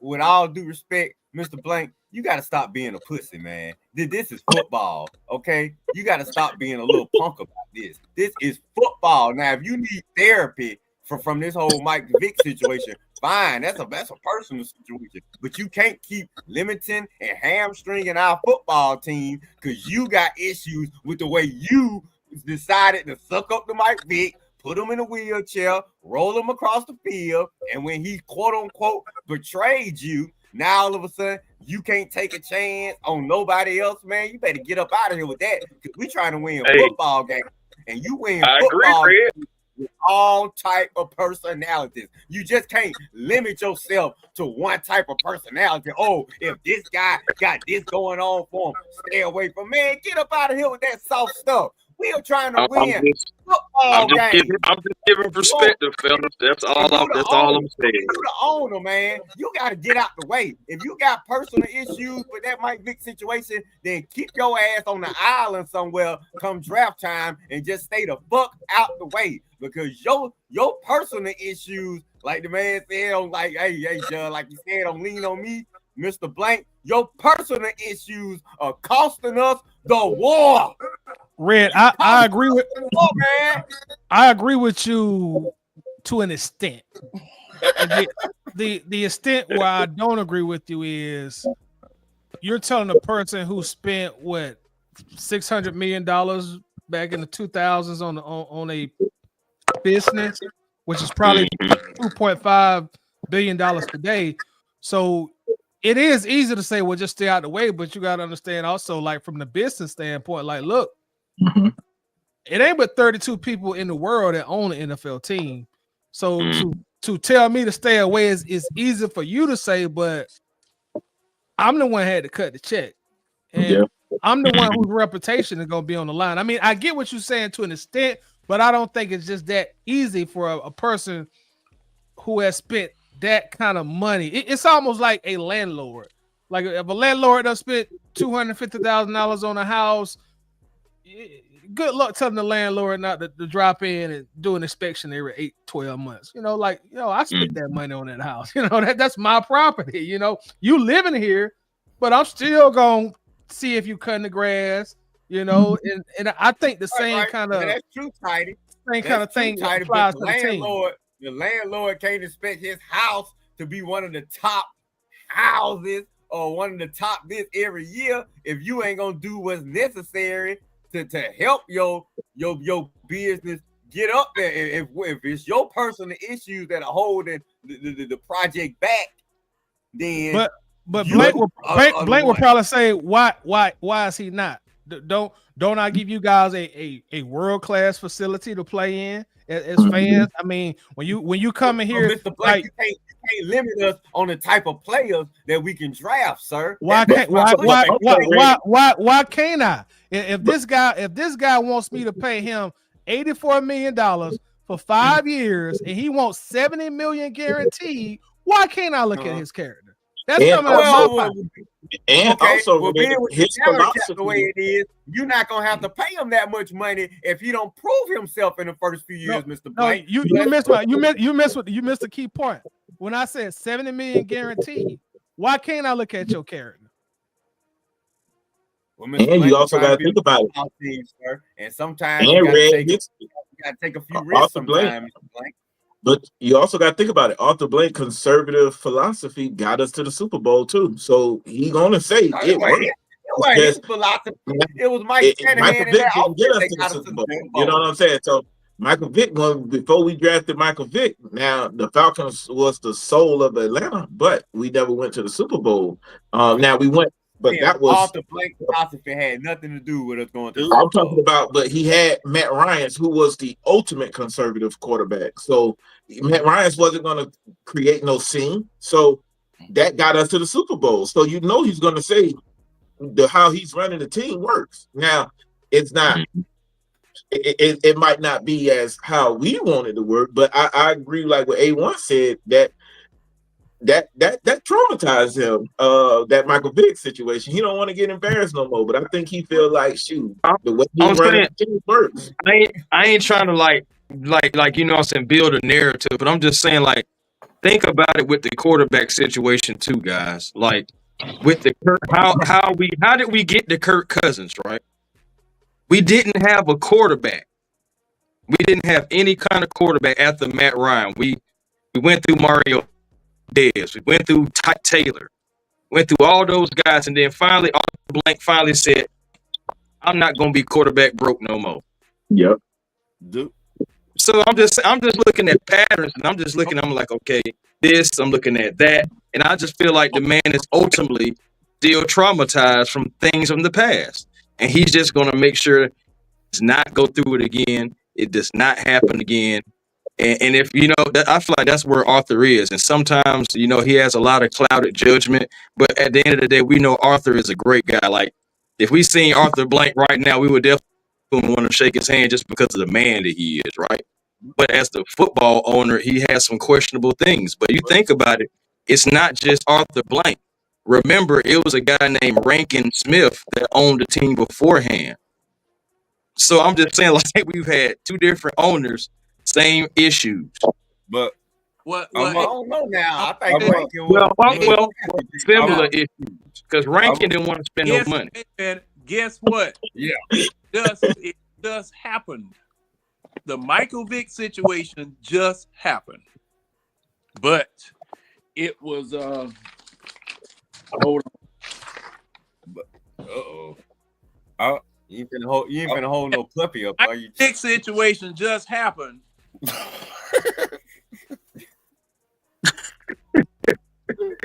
John, what's up, man? but Isn't that Michael Vick? It's better than a puppy. With Kirk Cousins? Because see, thing is now, you going back to Kirk Cousins and man, that's an interesting point. That you put up there, though, Tidy. It just happened because Tidy, what did you read about interviewing somebody whether they, you know, paying them $70 million guaranteed? You want to know what kind of character they got, what kind of person they are. Okay, and see, thing was, you thought you had somebody with good character, and the last one you had that you didn't like was him, and now this one just did you wrong. Lied everybody. Lied to everybody. Yeah, you one of a kind, man. But John turned into Kendrick Lamar, didn't he? Yeah, he did. One of a kind. Hey, I swear. we about me in the street. They we about pushed me out in the street. I wasn't trying to get in the street. we're gonna actually do we about to do a segment on the Kendrick Lamar halftime show. Catch everybody pen. But one thing I will say about that, John, because you do make a great point. I guess the only retort I'll have to that is like Arthur Blank was like the driving force to try to get Deshaun Watson, who had all kind of mud on his name at the time. You know what I mean? So Arthur Blank is a real enigma if you really think about it. He kind of hard to read. But he you know what he was thinking about though? Yeah, I still got some kind of relationship with him. Yeah. But do Arthur Blank really know the game of football? No. I think he do, y'all. I think he do. I mean, he might not be the most in football intelligent guy there, but y'all ever listen like Arthur Blank talk about football? This is not a guy who's just clueless. He knows the game. I mean, I think he was like a fan. A lot of owners hire head coaches, NFL head coaches, but don't know the game of football. If you look at the Jets owner, he been getting the stuff wrong forever. He don't know nothing about the game of football. I'm a businessman. I don't need to. But if you paying out all this money, don't you want to study the game of football and you handing out checks every year? I'm paying people to study for me. I don't need to know. You as a businessman, Jerry Jones have the most lucrative sports team in the world. He don't know a lot about football, but yet. Hold on now, Leah. Name me one team that bring in more money than the Cowboys. Yeah, but Jerry no football. Nobody. But Jerry Jones, if that's the case, remember the national championship team, man. What you talking about? Jerry Jones don't know. Jerry Jones don't know a lot of the stuff he be saying. He just jump up there, but he know how to be. He know how to be a heel. If you know anything about wrestling, he knows how to be a heel. This man that Jerry was a member of a national. But what I'm saying, if I pay you $100 million or whatever, I would like to know the game of football. If I'm paying you this amount of money, I need to study what you do on the field. I need to know what my revenue say. That's what I need to know. Your revenue is saying you bring in money, but your revenue is saying you're not bringing in the right people. Do you think Peter Cousins, I think that's his name, do you think he knows a lot about football? Do you think that, look at most of the owners, look at the lady who owns the football team over there in, I think, in Kansas City. You think he really knows a lot about football? No, I got a lady on it too. I got people to understand. I think somebody helping her out with the game. Yeah, but we have to understand. See, the thing is, we're fans.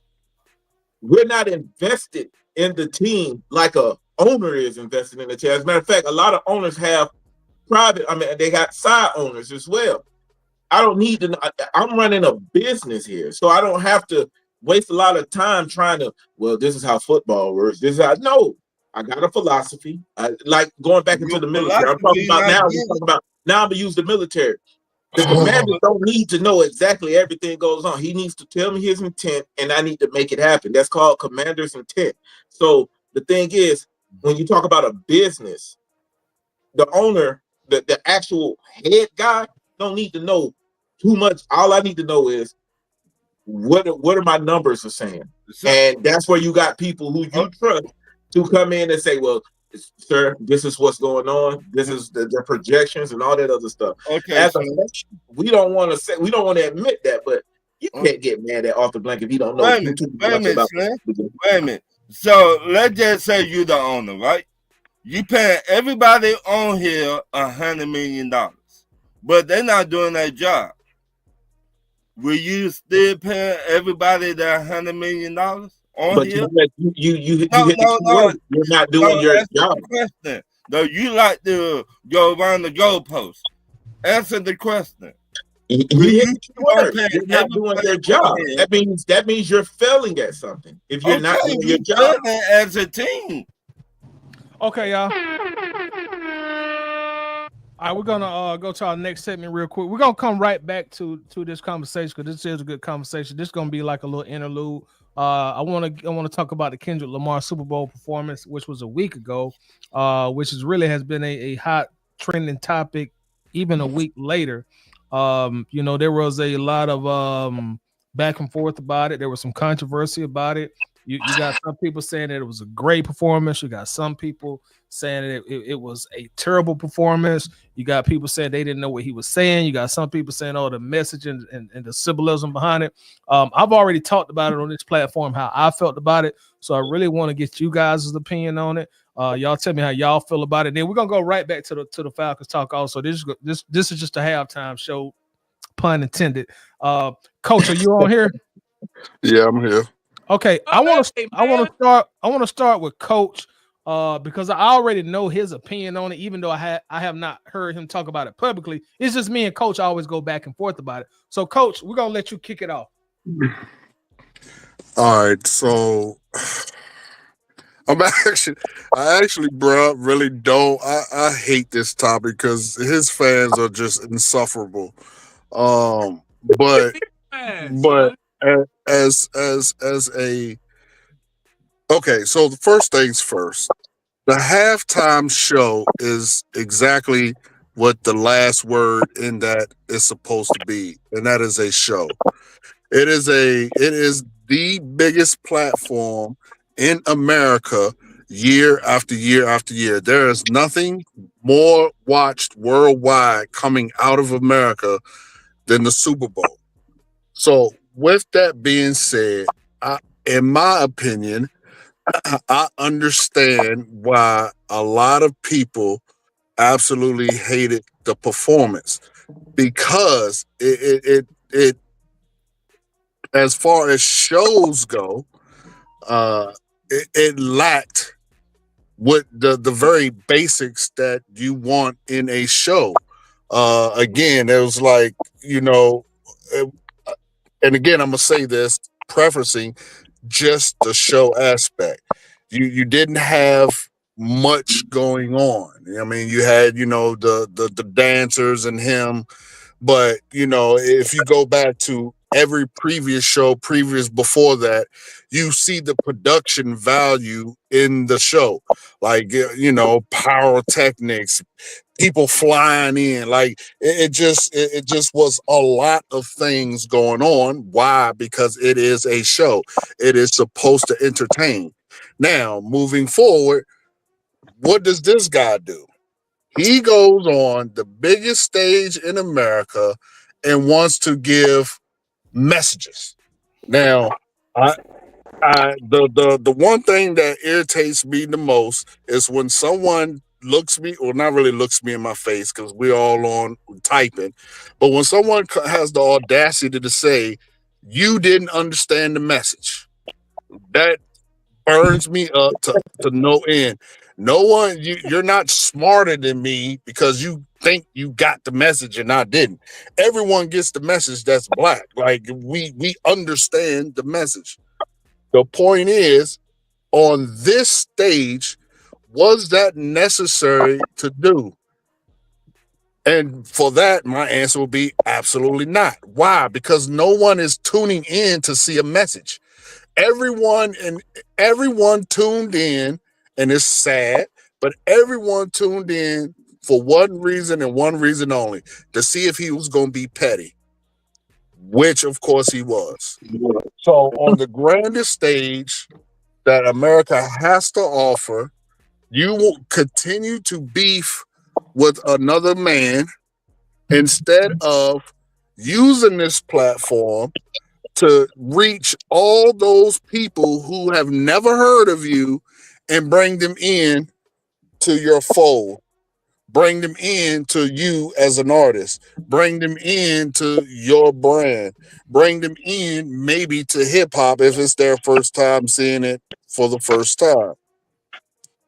Also, damn, I just drew a blank. Also, Yeah, so you didn't use that for the purposes, in my opinion, that it was intended for. Now, Tidy, I was on your stream when you said it before. You said, there have been previous halftime shows that, people said they hated, that people said, was no good, yada, yada, yada.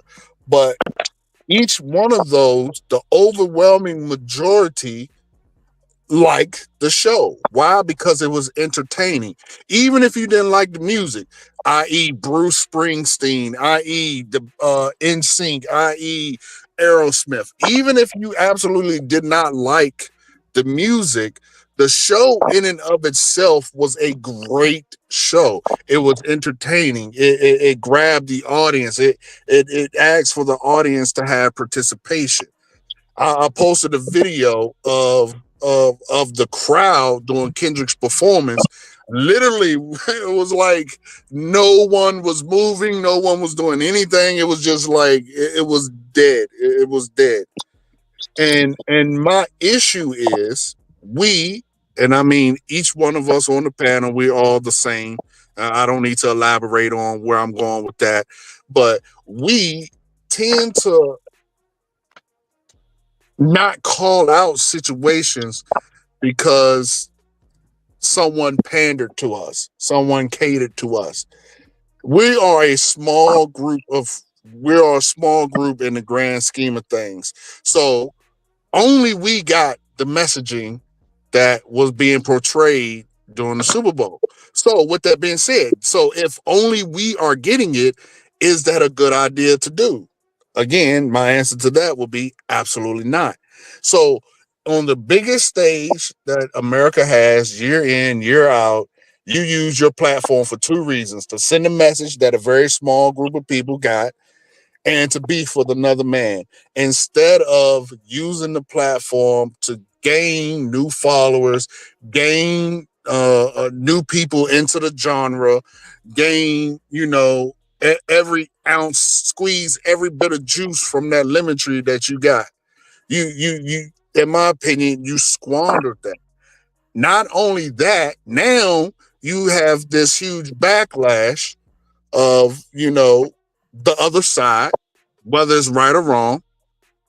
So now, not only did, in my opinion, you mess up your chance, you might have literally just messed up the chance for everybody coming after you. So that is my whole spiel. I mean, it's not going to change any minds, but it is what it is. So go ahead. All right. So before I get my rebuttal, I'm gonna let everybody else say what they want to say about it. Then I'll come back and last and go. That fuck 'em up. All right, go ahead, Slam. So my thing about it is, I like it because, to me, what Kendrick Lamar did. To me, I won't say it was genius, but it was good. It was good. It was, because you got to look at it from this standpoint.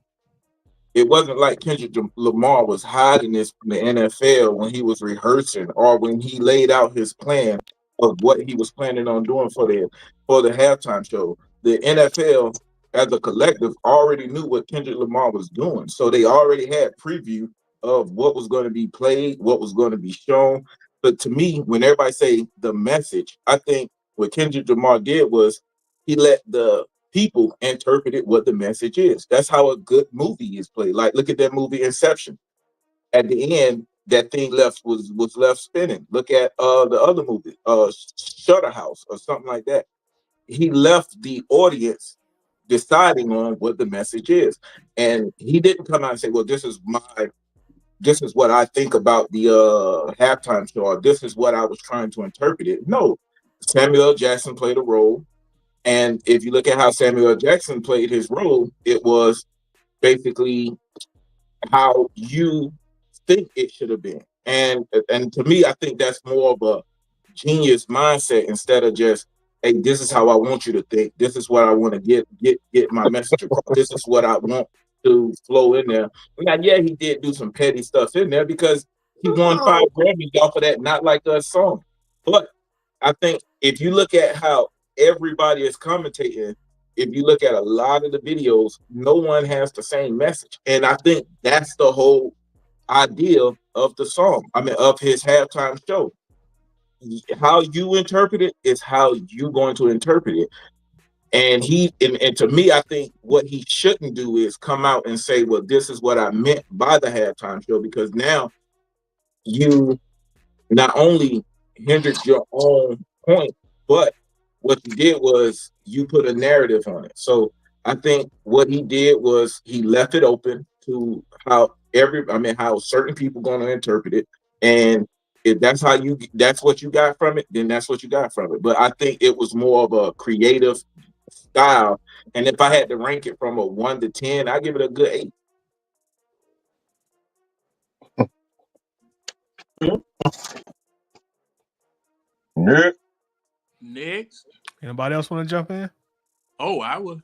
I mean, I will too. You know what I'm saying? Like, you go ahead, John. Okay.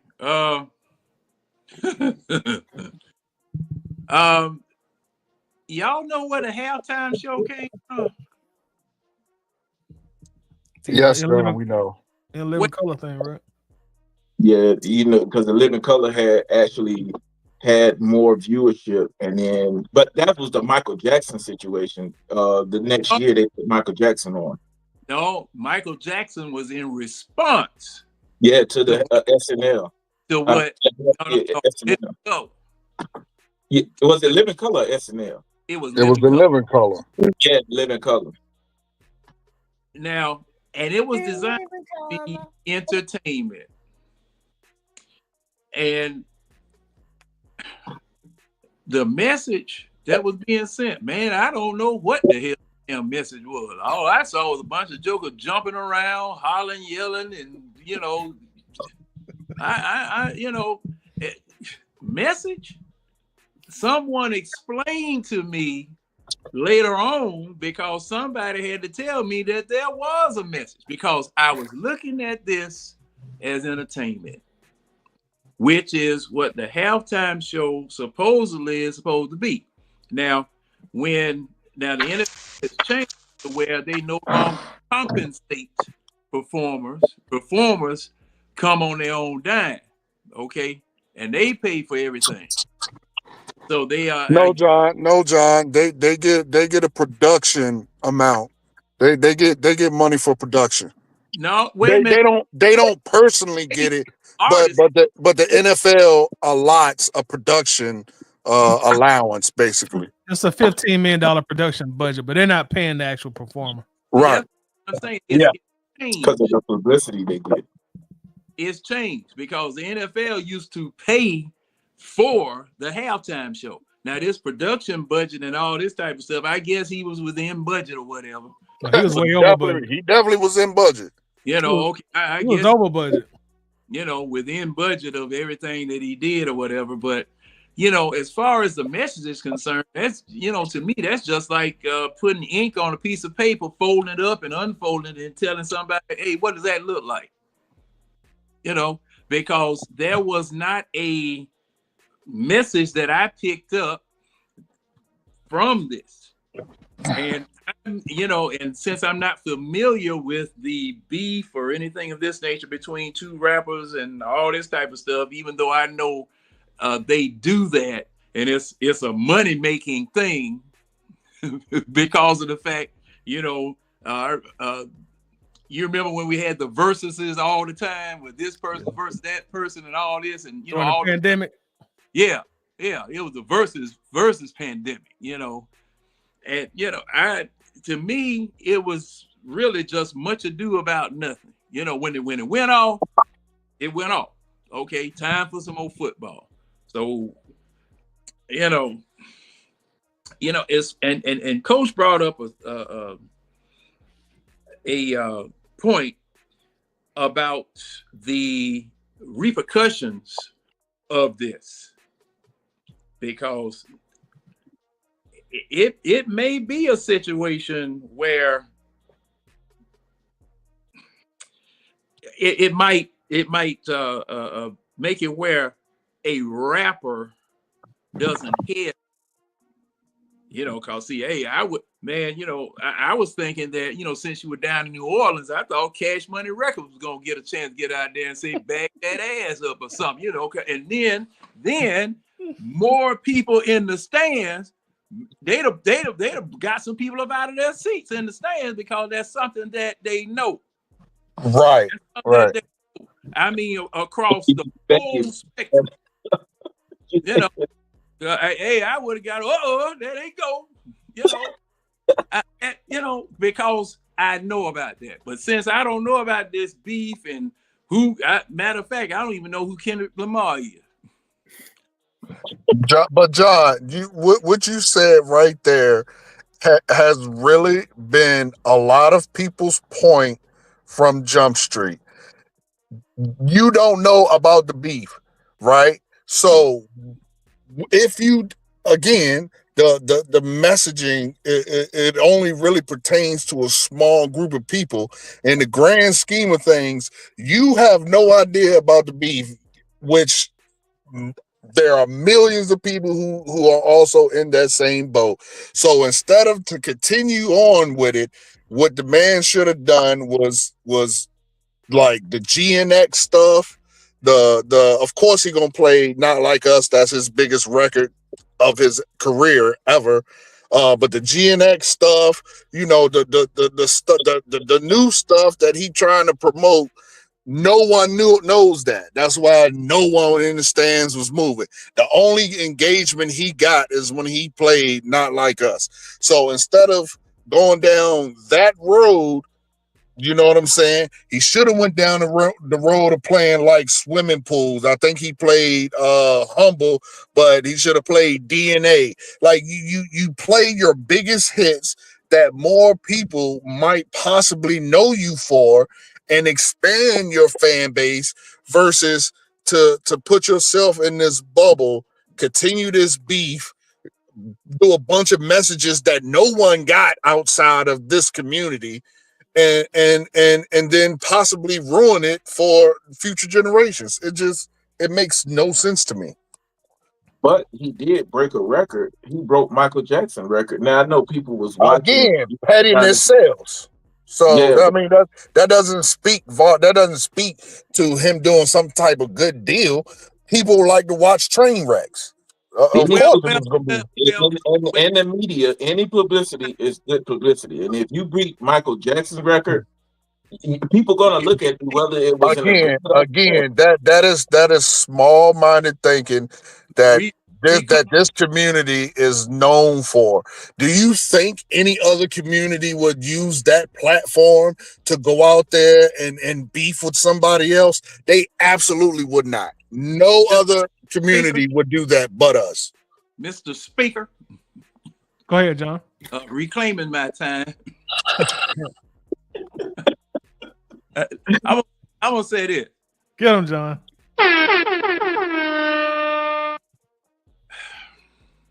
See, like I said, I don't know nothing about Kendrick Lamar. If he had played whatever song from his entire catalog or whatever, I wouldn't have known anything about it.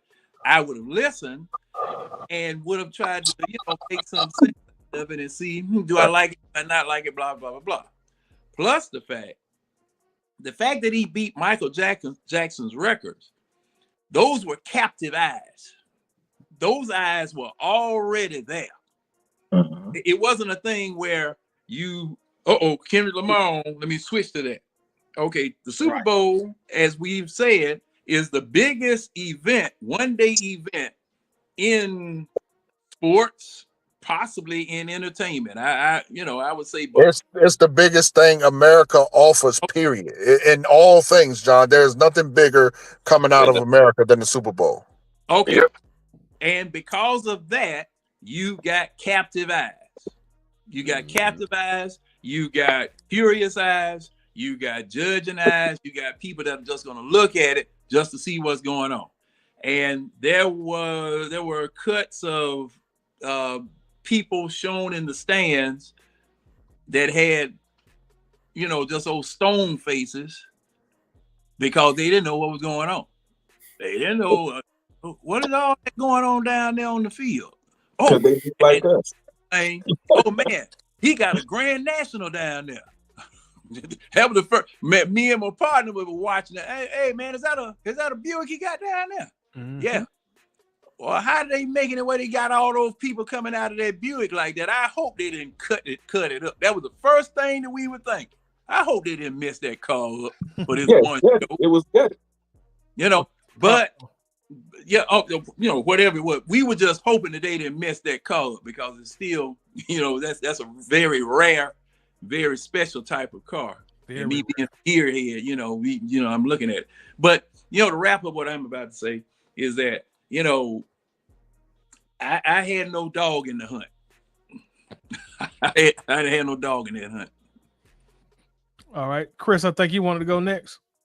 Yeah, man. Just quick thing about the Michael Jackson thing. I look at it from a different perspective. When Michael Jackson performed back then, we didn't have what we have now as far as all the streaming, all the being able to display things all over the world, like how it was in '93. So I'm just saying, if Michael had what we had now back then, there would be that number would be untouchable. Absolutely. I agree. So I just want to give a little perspective to that. I'm like, yeah, I feel you what you're saying about breaking Michael's record, but if Michael had what Kendrick had, it would be untouchable. So I just wanted to say that there. As far as the whole performance, I mean, honestly, I wasn't surprised at what Kendrick did. I've seen previous Kendrick performances, and I'm not, the biggest Kendrick fan. I mean, to be honest with you, I mean, shoot, on the playlist, all three of them may come on: Drake, J. Cole, and Kendrick. I don't know, but at the same time, like I already knew what he was going to do. I wasn't surprised by it. Kendrick is not really a performer. He's a lyricist, yes, but Kendrick's not a performer. He's not, the guy that you expect, to give you a great show. So, even with him being, in there, he did what he could, but you knew it was going to be kind of Mesh's-field. You've seen, if you look at previous performances, you'll see that and really realize that that's kind of like his theme. So, I mean, should he have done it?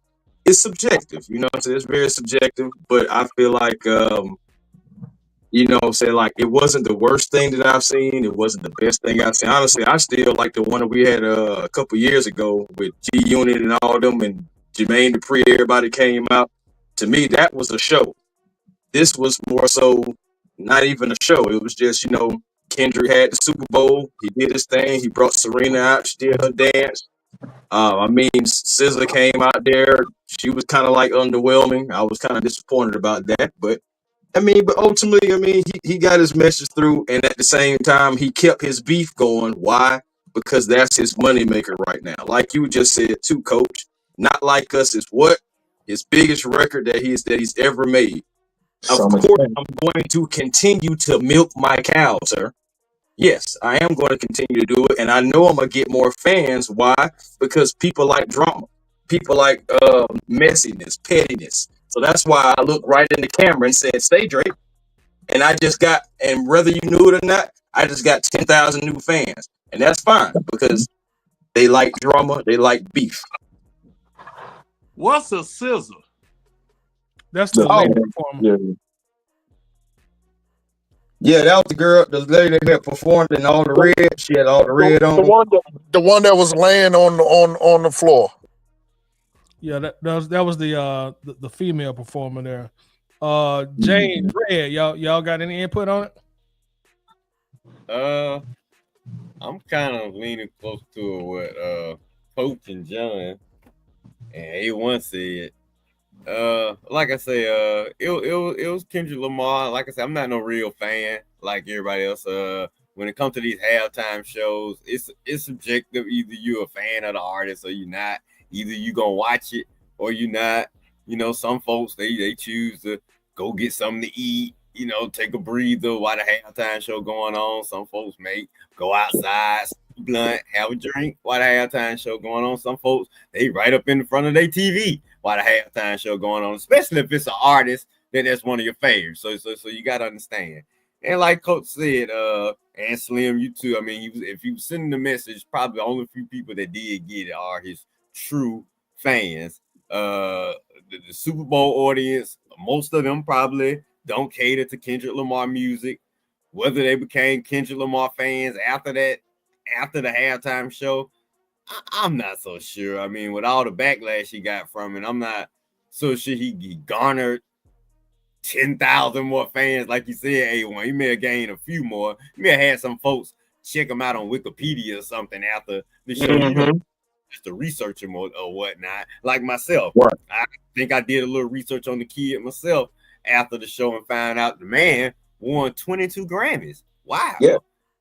Best rap album multiple times at the Grammys. Wow. So, I mean, but for everything that I probably wanted to say on him, I gotta give him credit and respect in that, and that, you know, from that perspective, because I mean, a Grammy is a Grammy. And Tidy, you know me, you know how I respect awards from professionals. You know, the Oscars, as much as I speak on the Oscars and the Emmys, I can't disrespect somebody that don't won 22 Grammys. So from that perspective, did he gain me as a fan? No. Did he gain my respect and acknowledgement? Yeah. Did I like the show? No. Do I wish he had a little more entertainment, like maybe Coach said, probably perform something that will bring me more into his circle? Yeah, he probably should have, because other than that, that's probably the only time I'm gonna pay him any attention, because he performed at the Super Bowl. I'm not going to no Kendrick Lamar concert anytime soon. I'm not gonna go download any Kendrick Lamar albums anytime soon. I might take a listen to a couple of songs on Tidal, you know, because you gotta be in the mood for Kendrick anyway. To me, yeah. But you also got to think about no other artist first ever album won a was Grammy from a Aftermath, beast. Dr. Dre's label, so I might check out that first album. But other than that, like I say, like Coach said and John said, it is what it is. Either you know Kendrick or you don't. Either you're a fan or you're not. It is subjective. Either you got the message or you didn't. Like I say, me personally, I was just ready for the second half to begin, because like I said, I'm not a big Kendrick Lamar fan. When Dr. Dre and Snoop performed, I was interested. Lady Gaga, I ain't gonna lie, I was there for that one. Yeah, exactly. If you're interested in a performer, you'll probably be more into the performance. If you're not interested in a performer and the performance sending subliminal messages and at the same time keeping up beef with Drake and stuff, then it is what it is. You choose to be into it or not. I chose not to, so I really didn't really care. Like I said, I was just waiting for the second half to begin.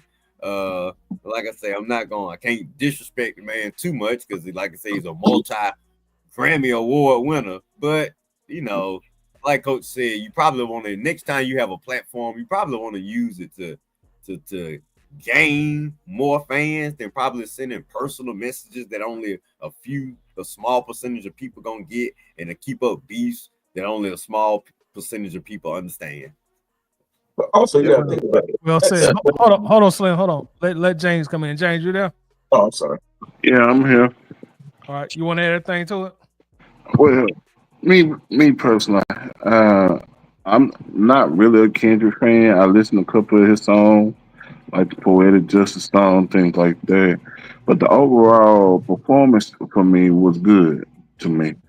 I really enjoyed it. I sat down and watched every second of it. People that I'm being real though. I'm one of those people they want to see the message in what you're trying to say. And the thing was, when I saw what he was saying, it made sense. Even though he was still being petty toward Drake, I ain't like that side of it. Because for the simple fact is, if you're trying to get a message out, get your message out. You don't have to you don't have to do the little side stuff and everything like that of that nature. But overall, I enjoyed it. You know, it was a really good performance with Samuel Jackson and with Scissor Fine. So, Lord have mercy. Lord have mercy. Hey, can we confirm that somebody ran out on the field to try to get toward Kendrick? No, nobody ran out on the field. That guy was part of the setup team, and he went rogue, and he jumped up with a flag because he's Muslim, and he was protesting the Gaza and stuff as well. So He Okay. basically went rogue, but he was part of the setup production of the Kendrick Lamar thing. But that had nothing to do with Kendrick Lamar. That's why the camera, when they saw the flag go up, they moved it but that's what it was. He was actually, they did an interview with him. But two things, just two quick things. One, Kendrick Lamar was the only person who ever got a Grammy for a beef song. And two, a lot of people was turned off about this Super Bowl anyway because it was a blowout at the half. So it's hard to try to say whether people didn't like the halftime show or they didn't like the game because a lot of people were saying the game was boring. Yeah. I'm gonna give my part of it, and we can continue talking about it, or we can go back to the Falcons, or however y'all want to do it. Everybody had great perspectives. I'll say that. As far as being petty with Drake or beef with Drake, that's what to be blunt, that's what they hired him to do. Just being straight up with it. You know, I don't know how familiar y'all is with the Loonies, but they had a big hit back in the 90s. I got 5 on that. You still hear that song today. Now, if you book the Loonies, and I'm not trying to compare Kendrick and the Loonies, but I'm trying to make a point. If you book them in 2025, okay, I'm gonna book you for 10,000, but you gotta perform. I got 5 on it. Yes. The NFL selected him because they wanted that song played, and he knew that. Before the Super Bowl performance, you had the NBA playoffs, you had the NFL playoffs. They all were playing that song. So, and crazy thing too, Tidy, just to add to your point, remember when this beef first started, remember the NBA was backing Drake because they had investments in Drake. Right. Then all of a sudden they backpedaled because the song kept blowing up. Right. Another business decision. Exactly. And that's the point I'm making. So I get when people say, you know, he could have used that not to go at Drake, but he had to perform that song. You know, that's the biggest song that we have seen in a very, very, very, very long time. So they wanted him to perform that song. And I get like how everybody didn't get the message initially, but that's if I am a Kendrick Lamar fan, you know, I guess I'll be one of the few on the panel that'll say that. But that's who Kendrick is. That's how his music is. That's what I was saying. Outside of GNX, which is probably his most straightforward record of his career, straightforward album. All the rest of Kendrick's album, you're not gonna get on the first time, and that's why his core fans, that's what they love about him, because you got to go back and keep getting layers and layers and layers and layers. It's like certain kind of movies where you got to watch a few times to get everything, and that's how his music is, and that's how his performance was. Now, everybody who watched it initially, they left feeling one way, but a week later, if you go to Instagram, TikTok, Facebook, especially TikTok, you got all these people saying, you know what? Now that I went back and watched this, oh my God, you know, this is that's exactly the meaning right there. If you go to the YouTube, because it has about 70 million views already on YouTube. So people like this. So if you go read the comments on YouTube, you see people back. Well, I'm back for the 5th time. I'm back for the 10th time. I'm back for the 12th time. People are continuing to go back because that's just who Kendrick is. It's like a movie. You pick up different things every time you watch it. Now, Red, I know you say he probably picked up a few fans. I'm gonna give y'all the numbers. His music surged. His music increased 154% streaming after that performance. 154%. That's astronomical. Check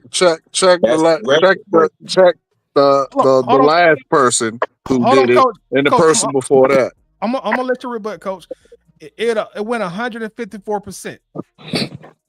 Just gave you the YouTube numbers. Now, as far as Michael Jackson goes, we ain't gonna play with it now. We all old enough to know Kendrick ain't a third of the fame that Michael Jackson has. So we ain't gonna disrespect Mike at all.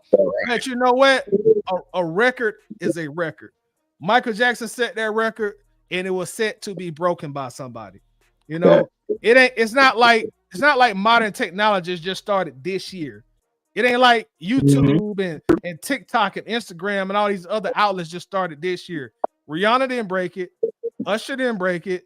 Dr. Dre, Snoop Dogg, and that all-star ensemble they didn't break it, you know. So you do got to give him props, you know, and I get people don't like you to compare him to Michael Jackson, which I'm not, but I'm comparing the numbers. You know, modern technology just did not start this year. So you know what? Even though you ain't 20% of the famous person that Michael Jackson was, hey, you broke the record, and you do have to respect that. At the end of the day, I think that's going to go down as one of, whether it was entertaining in the moment, it depends on who you like and what kind of music that you like. But that's going to go down as one of the most memorable and impactful Super Bowl performances of all time thus far. That's what it's going to go down as, because look, a week later we still talking about it. The world still talking about it. We didn't talk about that Usher and Rihanna stuff after 72 hours. We went back and started talking about whatever. But this performance just got everybody talking. And now you seeing on TikTok, they all doing the Kendrick Lamar challenge and all that stuff. So it really did what the NFL wanted to do. Now I'm going to say this about rappers, and then I'll pass to somebody else. Rappers at a disadvantage of the Super Bowl performance, first and foremost. When Beyonce do the Super Bowl, she gonna be dancing. Usher gonna be dancing. You know, even though Rihanna was pregnant, but you know, you expect them to dance. When Prince did it, you expect him to play the guitar. A rapper, only thing they got is just that microphone, and they gonna work the crowd. So a rapper is already at a disadvantage. I don't really think that crowd where the cheapest seat was $4,000. You know, that's the ultimate corporate event. So you bring a rapper, they got to start sending rappers to dance. You're right. You bring a rapper to the most corporate event, they not gonna know the words, bro. Unless it's an Eminem or Dr. Dre. And look at the star power that it took for Dr. Dre. Everybody that Dr. Dre brought could headline their own Super Bowl, you know, and Kendrick was a part of that also. But I'm just saying, I think rappers at a disadvantage because the only thing they do is walk around with a microphone in their hand. But you know, I'll shut up. Y'all go ahead. And I agree with 1,000%. So here's the thing, Toddy. And again,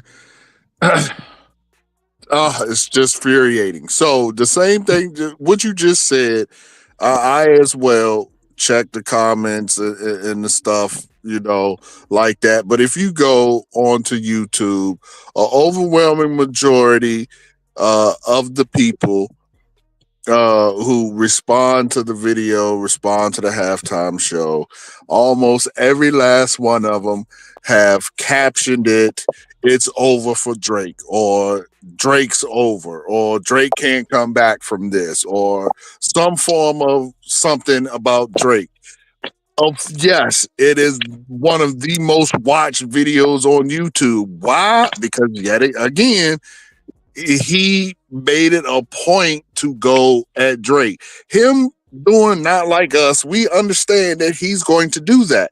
But the extra stuff, you know, I was gonna do this, but you know, people like the suit, but I'm gonna do it anyway type. Like it's the overwhelming extraness to continue the beef that most don't get unless you of this community, of the rap community anyway. And then the messaging is strictly, if you're not of a certain skin tone, you're not going to understand that messaging at all. So I mean, it's really pointless to do because it goes over 70% of people's heads that are not black and really understand who or what Kendrick is and what he does. My point in all of this is, and has always been,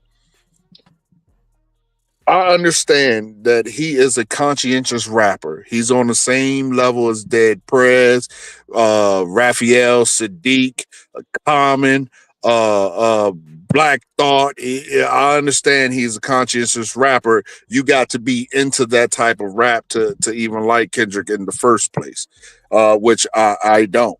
But he has hits that reach across that barrier that I would have absolutely loved, even though I'm not a fan. I am definitely a fan of DNA. Like that's one of my favorite Kendrick Lamar songs. I'm definitely a fan of Humble. He did that. You know, Swimming Pools. That would have been dope. The one he got with who is it? Damn, I can't think of her name now. Taylor Swift, I believe. He got a song with a female artist. That would have been amazing. My point and most people's point is most people who didn't like the show. You got to say that. Yes. Right. Well, yeah, because that's overwhelming majority of the people. I don't agree, but go ahead. But what do you mean you don't agree? It's okay. The numbers do not agree with you, Coach, and I just again, bro. That's like me walking up to a dude and slapping the piss out of him and uploading it on YouTube, and that's the biggest video on YouTube. That don't mean people. That don't mean people like it. That just means people want to see some drama. But Coach, if they didn't like it, why are the YouTube views going so crazy? Why is this craze on social media about it? If they don't like it, people don't revisit stuff they don't like. If I go to a restaurant and it's trash, you'll never get my $25 again. It's not.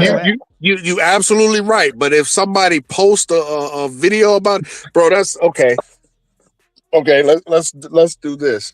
How many times have you clicked on something?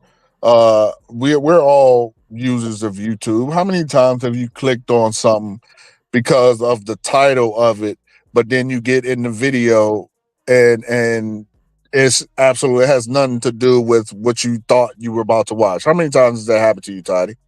A lot. A lot, I'm sure. Okay. Okay. Hold on. I'm gonna let you finish, but let me say this, Coach. YouTube don't work like that, but go ahead. Meaning you were able to someone used something as clickbait to get your attention to that's not how YouTube works, Coach. Bro, I'm gonna tell you, as somebody who's been actually doing YouTube since 2015. Okay.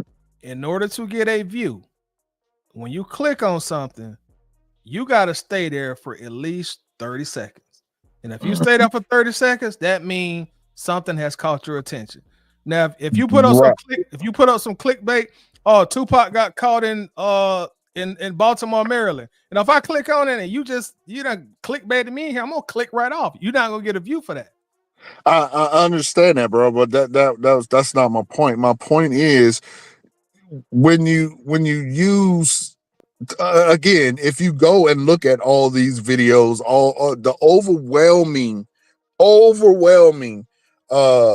theme you will see, it has Drake's name in it. That's not true. That is not true. Okay. See, this is why I absolutely don't do that. Okay, bro. You got it.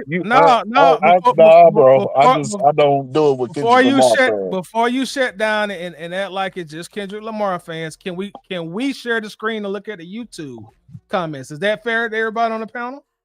Yes. And see what they saying? Is that fair? Coach, is that fair? Sure. All right. That's the only way to find out. So let's do that. And let's see if the overwhelming majority of the people talking about Drake on there. I'm gonna share the screen. That's not what I said. I said videos that people post that get eyes on the original video.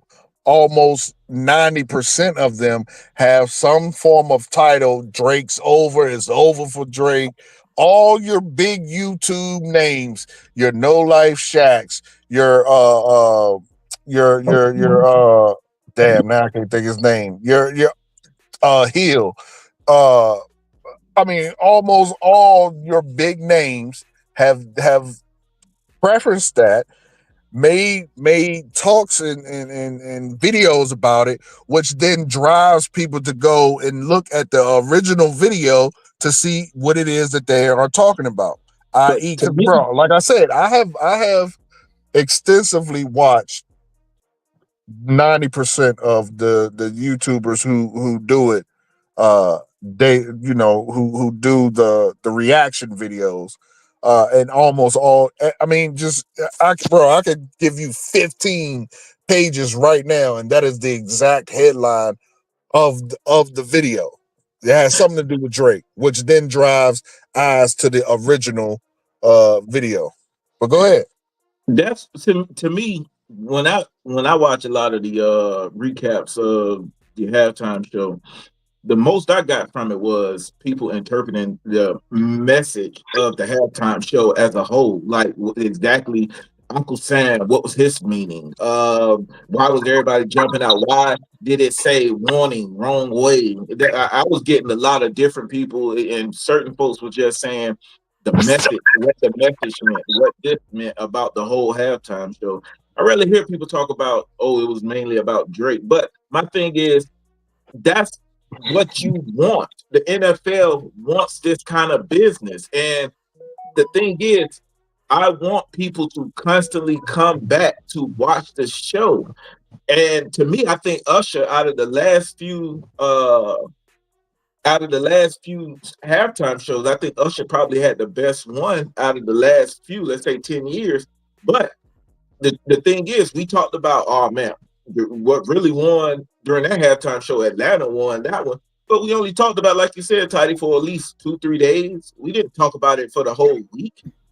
The NFL is a business. And the thing is, just like there's a saying in any media you go to, any publicity is good publicity. Why do you think wrestling became so much popular? It's because So I'm gonna stop you right there because you're absolutely wrong. If you go, no, there's no finish. If you go right now and do a simple Google on NFL reaction to Kendrick Lamar, every last one of them have said they regret going to Kendrick Lamar. So when you spread false narrative, One at a then time. it don't fit. So we have to look at it from a business perspective. The NFL is charging over the shit $8 you million talking is stupid. for ad advertisement. Do you realize just because of what Kendrick Lamar did, ad advertisement is going to go past $8 million just so people can even post their ads during the Super Bowl because it brought the attention that they were seeking. Yeah, bro. I agree with Slim. I agree with everything he just said. Like, but everything he said is absolutely incorrect, wrong. I will give you right now. I'm looking at Daily Mail. I'm looking at the U.S. Sun. I'm looking at MSN. I'm looking at Newsbreak. I'm looking at Daily Express. All these, and this is just from right off the top. I haven't even went down the list in Google yet. This is strictly what is on the very top. Says NFL considering change after Kendrick Lamar mistake. NFL regrets Super Bowl halftime choice after Kendrick Lamar backlash. So to say that the coach, read the articles. That's clickbait, coach. Read the article. I can read it. Read the article. That's clickbait. And then that's written by some old, but once again, any publicity. Oh my God! So these dudes who get paid to do it, but you're right. We should listen to Slim. Again, this is why I don't do this. Go ahead, bro. I'm done. Go ahead. But coach, that's not true though, coach. That NFL has not came out and said that. Okay, bro. That's somebody's interpretation of it. It's just like it's a report. It's a report. They name, well, they don't name names, but they say again. But this is read as with anything. Hold on, coach. Read a source. Read a source.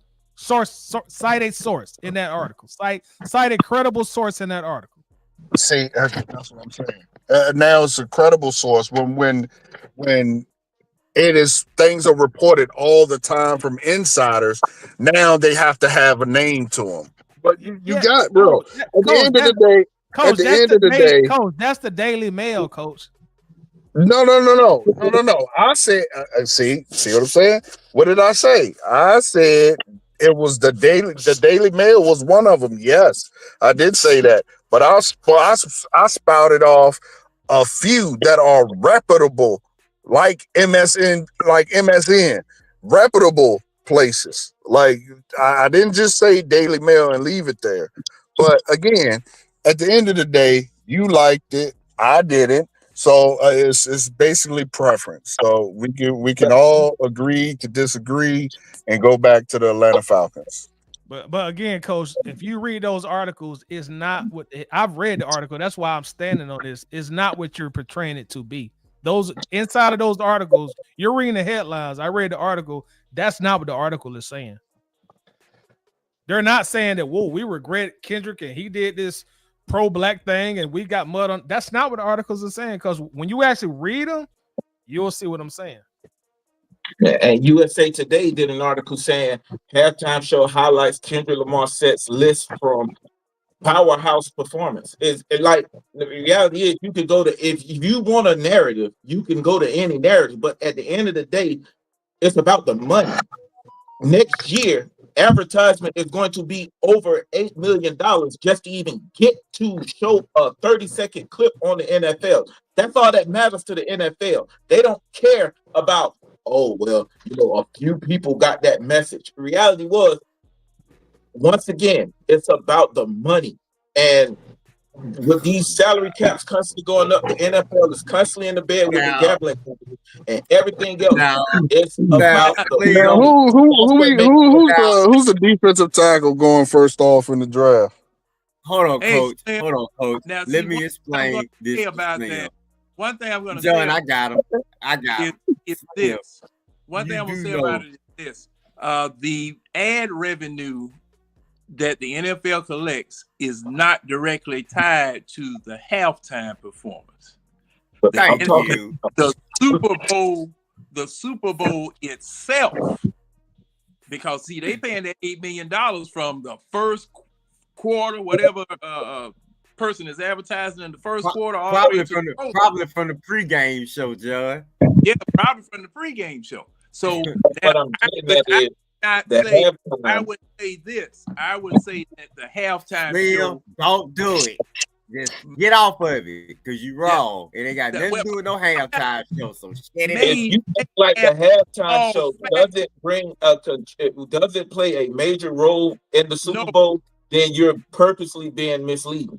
The halftime show plays a major role in this. Ain't got nothing to do with them ads. Them ads gonna be the same price. Whether they could put some clown that's performing down at the damn New Orleans bar at the damn halftime show, and it's still Y'all gonna have be to understand how business. Y'all got to understand how business works. If I see that the house, Tidy just said the reason why NFL don't have to pay that much money for these performers to actually play is because of the publicity, because it helps both people out. One, you getting your likeness, you getting yourself out there for a ton of people, but you're also helping the NFL. But let me. We talking about two different things. We talking about You know ads. what I'm The saying? ads No, ain't y'all got missing the nothing to point. do Y'all with missing who the missing the point of how a business works. You said that the ads had something to do with it. How the hell we missing the point? Said the halftime show plays a significant role when it comes to how the NFL is going to do business for next year. It plays a significant role.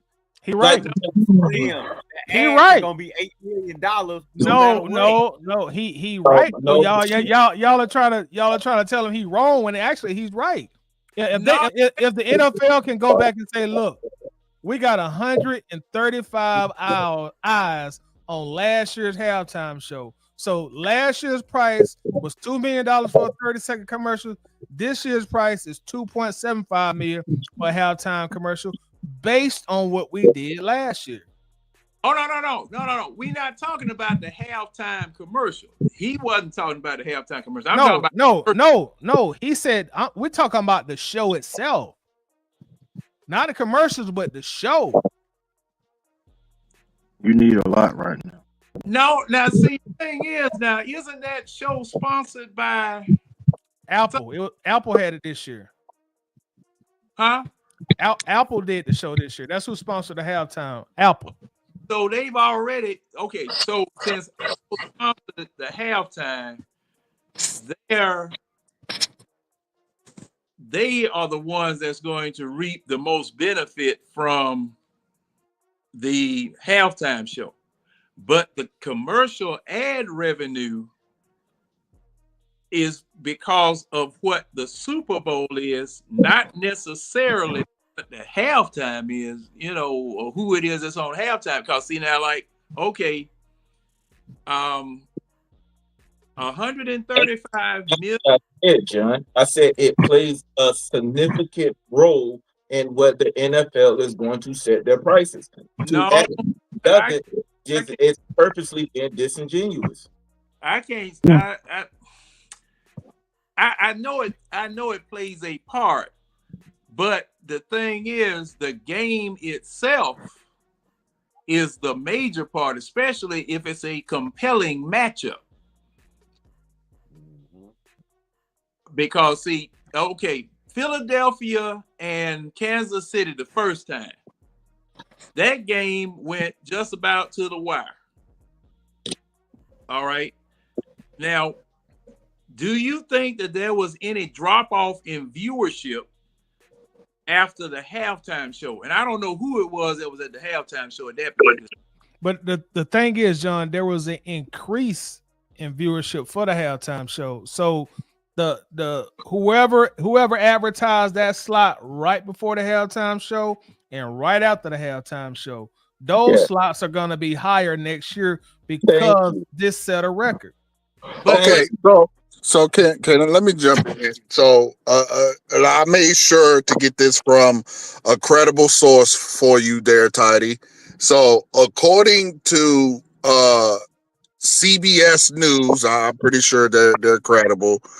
That Super Bowl ad prices are determined by market forces, including the demand and overall buzz around the game. So it doesn't say it has to do with the demand, the buzz around the game, inflation, and who are the big spenders. Coach, quick question, Coach. Quick question. Yes, sir. And I know you're not pro Kendrick, but don't you think Kendrick added an element of buzz to this year's Super Bowl? Yeah, this year. That has nothing to do with next year. That's the point I'm making. If he added an element of buzz, that means instead of Coca-Cola paying me $2 million, I get $2.3 million from him because there's more buzz around this halftime show. Okay, so again, to debunk this right off the bat, 2019, 4.5 million, 2021, 5.5 million, 2022, 6.5 million, 2023, 7 million, 2025, 8 million. So it has nothing to do with performers. It goes up year after year overall by, it looks like, just $1 million. So what Red and John are saying is absolutely correct. It has nothing to do. And again, I'm reading this straight from CBS. That's not what CBS just said. That was your interpretation, but that's not what it said. I'm reading. It says examples. See what they're trying it says examples in 2025. Bro, I'm like looking dead at it, bro. It says examples in 2025. 30-second Super Bowl ad slots cost up to $8 million, a record high. In 2023, and again, I'm reading it verbatim. In 2023, the cost of a 30-second ad was $7 million. In 2022, the cost of a 30-second ad was $6.5 million.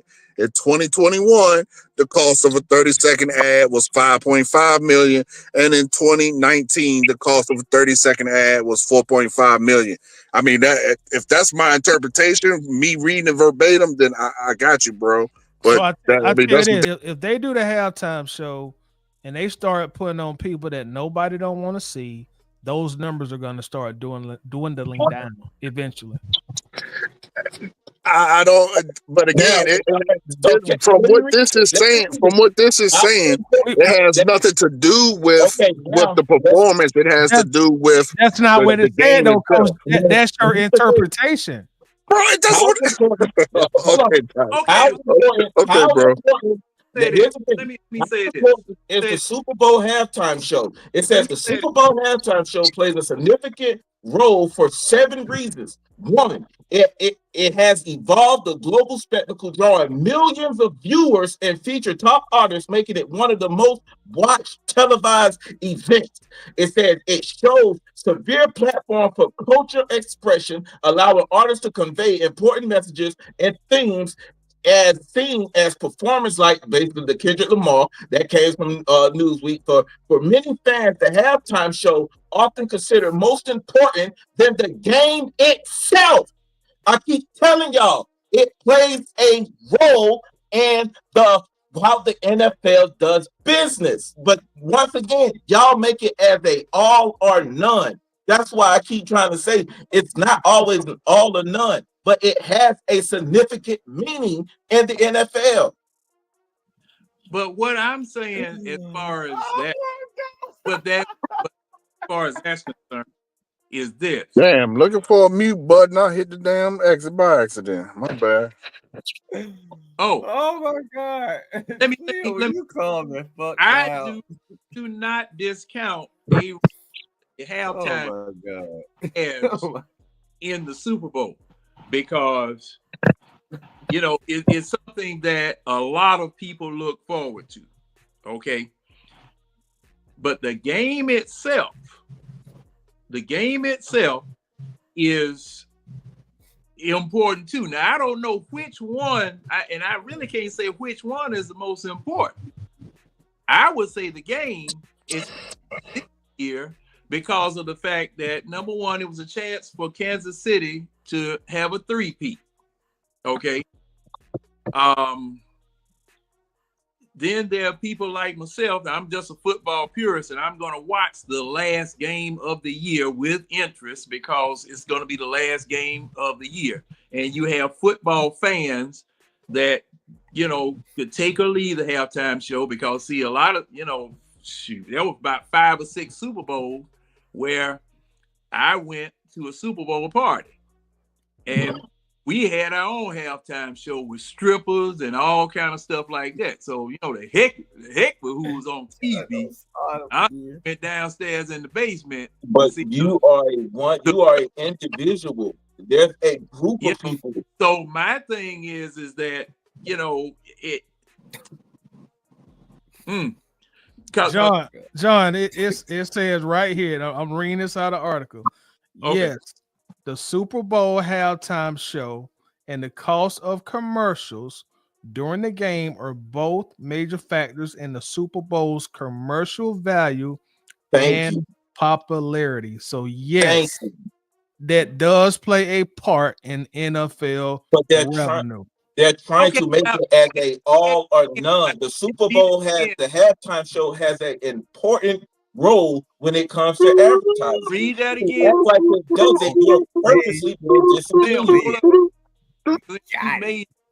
I understand your point completely. But Tidy, read that again. Okay, it says yes. The Super Bowl halftime show and the cost of commercials during the game are both major factors in the Super Bowl's commercial value and popularity. Okay, yes, it says they both are. Correct. Name me one time have I ever said the halftime show was the most important thing? No, I said it played a significant role. So the reality is, to act like it doesn't, it's purposely being disingenuous. All honesty, I don't really coach. No, I can say it's nighttime outside. Coach will find a way to say, no, it's daytime. Man, So hey, I keep don't my really name, care bro. about Keep the my name stuff. out your mouth, dog. Coach is not your name. Keep my But name once out your mouth, bro. change your name.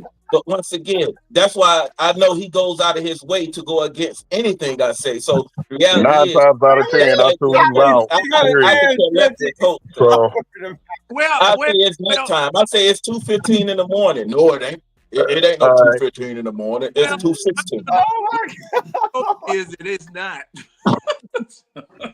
But at any rate, see the thing is, Oh my God. okay, I'm gonna, and like I said, see, I really don't have dog I'll take over here. hunting here because the thing is that the halftime show, okay, Dane Brown ain't in it, the Temptations ain't in it, Parliament. I wish they had Parliament Funkadelic in it. Oh, hey, I would tune the hell in. I would have a dog in that hunt, you know. Oh my God. But I don't. I'm looking at it for the football. You know. So you're an individual. But You're an individual. But the thing about the Super Bowl, this has been my experience. No matter who they pick, there's gonna be a significant segment or demographic of people who just not gonna like it. No matter who they pick. Right about that. No matter who they pick, there's gonna be a segment of people who don't like it. I remember when Maroon 5 was in Atlanta, people hated that. People hated Katy Perry. People hated Shakira and Jennifer Lopez. Some people hated Kendrick Lamar. Some people even hated Dre and Snoop, even though we loved it. I seen plenty of people like, man, what the is this? Snoop up there throwing up gang signs, crip walking. I see the same kind of criticism from everybody. It just depends on what you do and what you don't like. They're never gonna please everybody, no matter who they pick. And then Lady Gaga do one of the Super Bowls. I guarantee nobody on this panel can sing a few of her songs. Like, of course, everybody gonna say, you're gonna have a large section gonna say, I don't know any of the people's songs. You're not that's not if the NFL said let's play songs where everybody knows. They're not going to be able. They're not going to be successful. That's the thing. Like they're not going to be successful. Well, one thing that, just like I said in the very beginning when I was, when it came around my time saying something about it, I would prefer, and this is just me. It's just me. If you're gonna have a halftime show, try to hit as many genres as you can. You know, in 13 minutes. Make it. Shoot, you got an hour. It's 13 minutes. The halftime show is 13 minutes. Man, you need to expand it then. Shoot, can't do that because then you kind of messing up the integrity of the game itself if you do that. Well, the halftime is. Well, you mean like a collaborative? You mean like a collaborative effort? Wait a minute, John. Isn't the halftime an hour? No, but the halftime show. The show is only 13 minutes. They really can't go past that. They got to do them 13 minutes, so you got to go off the stage. And not to mention, it's on the artist. It's on the artist's responsibility to set up the halftime show. John, you got to keep in mind too. Even though it's the Super Bowl, you still got to treat this like a game that you play in October. You can't have this big extended halftime just because it's a Super Bowl. You still got to treat it like a regular game. When we went in 2016, how long was that Super Bowl? Now that one was extended by some minutes, and the NFL caught a lot of backlash about that too. They caught a lot of flack about that. They were saying that was one of the reasons why the Falcons lost. I was gonna say that, especially from pro Atlanta Falcons people, they caught a lot of flack about that. See, that's at the end of the day, not everybody's going to be happy with what's going to happen. You're going to catch flack no matter what. But once again, you just got to know how to market the flack you're catching. That's why in the news, in everything, any publicity is good publicity, regardless whether it's good or bad. Because guess what? It brings eyes to your company. It brings eyes to your business. And what happens when eyes get to your business? Money comes with it. Okay. Thanks for the lesson, Slave. Well, hey, I mean, Like I don't Hey have. Red. I wonder if all the eyes on Diddy brought money to him. That's different. That's totally different. See, like I said, Man, I'm trying to start up again, man. I just calmed down. But So who would y'all? Okay, Kendrick got the way. I'm gonna go around the panel. Who would y'all like to see next year? Oh Lord. Honestly, bro, I like a good. I mean, I think it should be a show as it, as the name entails. So I think someone who could break Kendrick Lamar's record and put on a very good show is Missy. Whether you like her music or not, I think she'll put on a great show. Missy Elliott. Yep. I think she put on an excellent show. I don't know unless she come out with some hot music between now and then if she would break their record. But I don't know. But it ain't. But again, it's not always. It's not. I mean, Snoop and them didn't put on no hot music. Again, I don't even want to go back to that. To me, Go back to it, bro. It's just a conversation. Yeah, but I'm saying, to me, it was broken. There was a reason. It was the train wreck effect of this past Super Bowl. That is why it had the eyes that it did. It had no. I don't think it had anything to do with the actual artist. It was the will he do it? Will he sing the, you know what I mean? Will he sing the song? Because it was reported he couldn't sing it. Then it was reported he could sing it. So I just think that was a lot of the eyes. But as far, I don't think nobody came to see. I mean, except for his fans, came to see him actually perform. But I think Missy would bring people just to see her perform. Well, the Super Bowl gonna be in Santa Clara next year, and I Yeah, was it's gonna looking be to see California. what rappers are famous in that area. All I got That's is exactly what I was E40, about to say. Saweetie. Yeah, Bring hey, no, Red, bring E40 in 2 shorts, as everybody claim it got to be hometown rapper. Yeah, but they don't blow the whistle. But see, then you at that point you in the same boat you were this year, with no one outside of a small community knows who the hell those two people are. So, Coach, that's gonna always be the case, Coach. That ain't true, bro. That ain't true. But if they in their hometown, Coach, I say, let them perform in their hometown. But even see, this is why I don't understand about the hometown thing, because I'm telling y'all, a large majority of them people buying tickets are not from that town. Right. These are multi-millionaires. That's why they ain't pick Lil Wayne for New Orleans. Exactly. It's like everybody in the hip hop community, we turned this into such a territorial thing when it's never been there. The only person who got that is Dr. Dre, and that's Dr. Dre, and he brought a all-star cast of people with him. So that's the only reason he did it. But outside of that, man, it ain't never been like, oh, I'm at home, so I got to host the Super Bowl. Like, man. Right. Yeah, no, I don't agree with that either. But Toddy, it definitely had. That'll make it easy for Jay-Z if he just get somebody close to the town. I wouldn't be surprised if they work something out with either Taylor Swift or another thing. They might get petty and put Drake up there, make Drake the headline. You know what I'm saying? Like, I think Drake should be up there. Like, if Drake have a good year this year, he should do it, or Taylor Swift should do it. They next in line.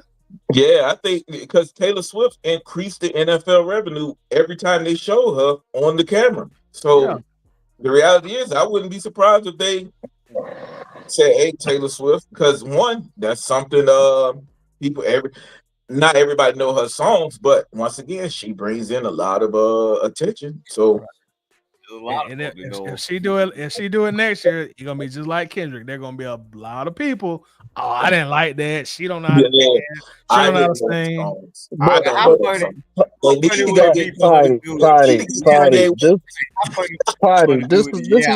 This is what I want you to grasp, brother. Like, outside of hit, like you gotta understand, How many number ones do Taylor Swift have? How many number ones did Usher have? How many number ones? Like Kendrick literally is the least known of the performers out before the beef, not including the records he created in the beef. Before the beef, he had one number one hit that he did, and that was Humble. So like, no, it absolutely would not work for E40 and them because they don't have no hits that majority of the people know.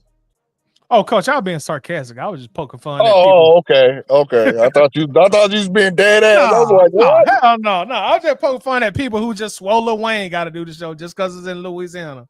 Oh yeah, okay. Bring in Willie Nelson. But once again, Kendrick Lamar was the hottest thing all of 2024. He got 5 Grammys off of Not Like Us. It would be foolish when they was in that back room making the decision on who they're going to get. It would have been foolish for them to say, yeah, let's not get Kendrick Lamar. That would have been foolish for them not to say that because he was the hottest thing that whole year. So, and you won 5 Grammys off of a beef track. Like that never happened before. So who we drafting this year? That speaks more to who Americans are, UGA, hopefully, rap folk are, than anything else. Somebody Y'all, from UGA. Yeah, so I guess we'll drift away from the Kendrick talk. Last segment, we could talk about who y'all want to draft. Talk about who y'all want to draft, or there have been a lot of rumors about Kyle Pitts possibly being traded. I hear people talking about the Bengals.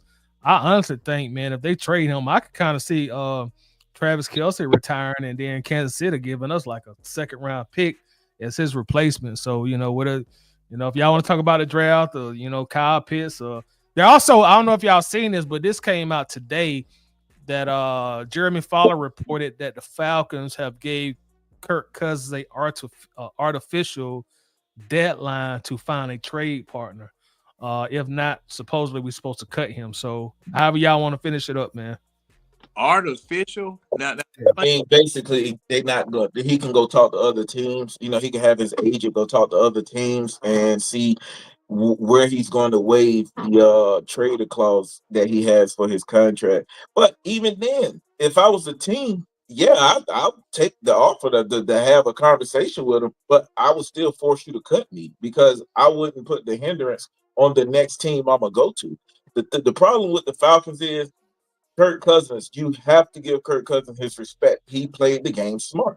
He played the game from his perspective. And I think he already knew Atlanta was never going to embrace him like they did a Michael Vick or they did a Matt Ryan's, but he's looking out for himself, and you have to give him his credit for that. So why would we embrace a liar?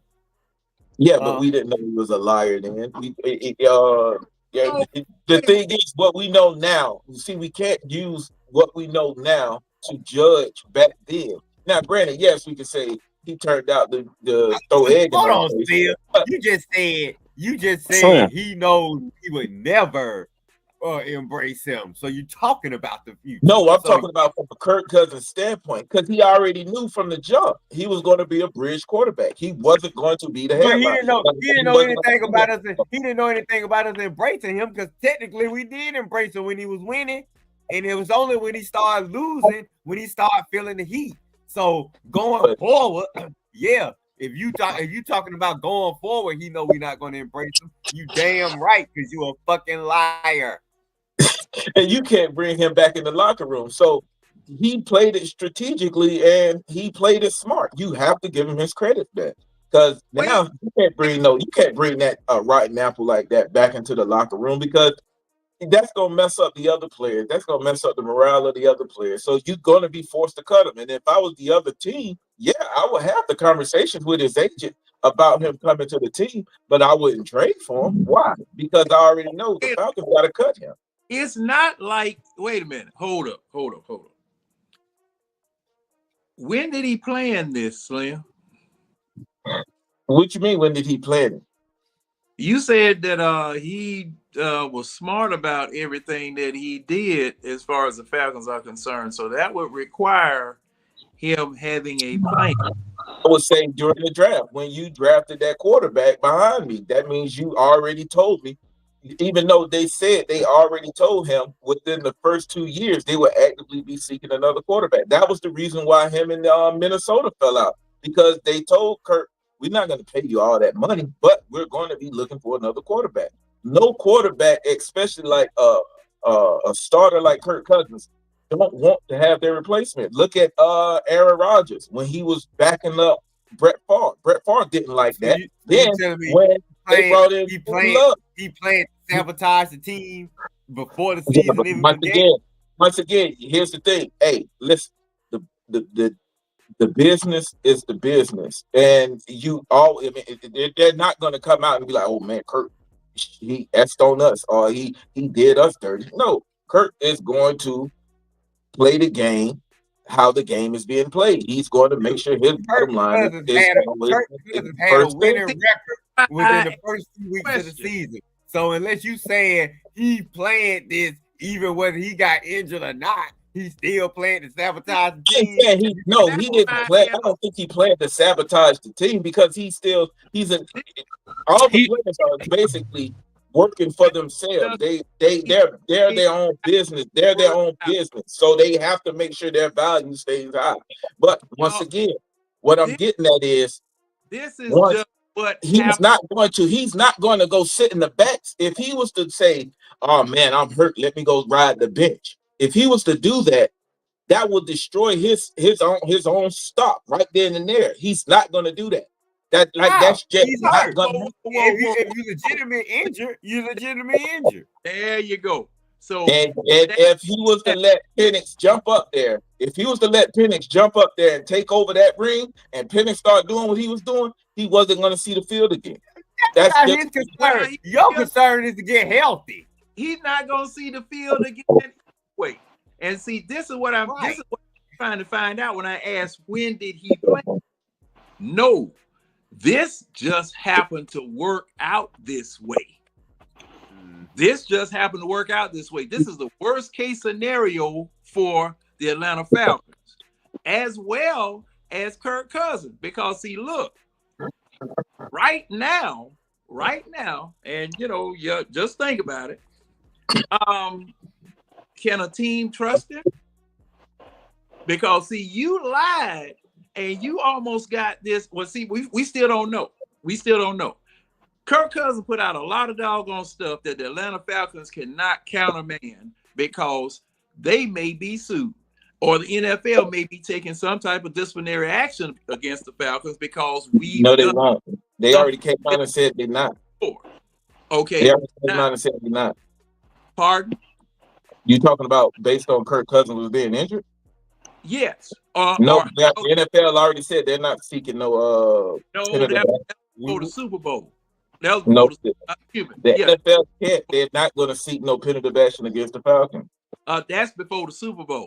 See, I still don't know, because see, the thing is that okay, the narrative here was a lot of people.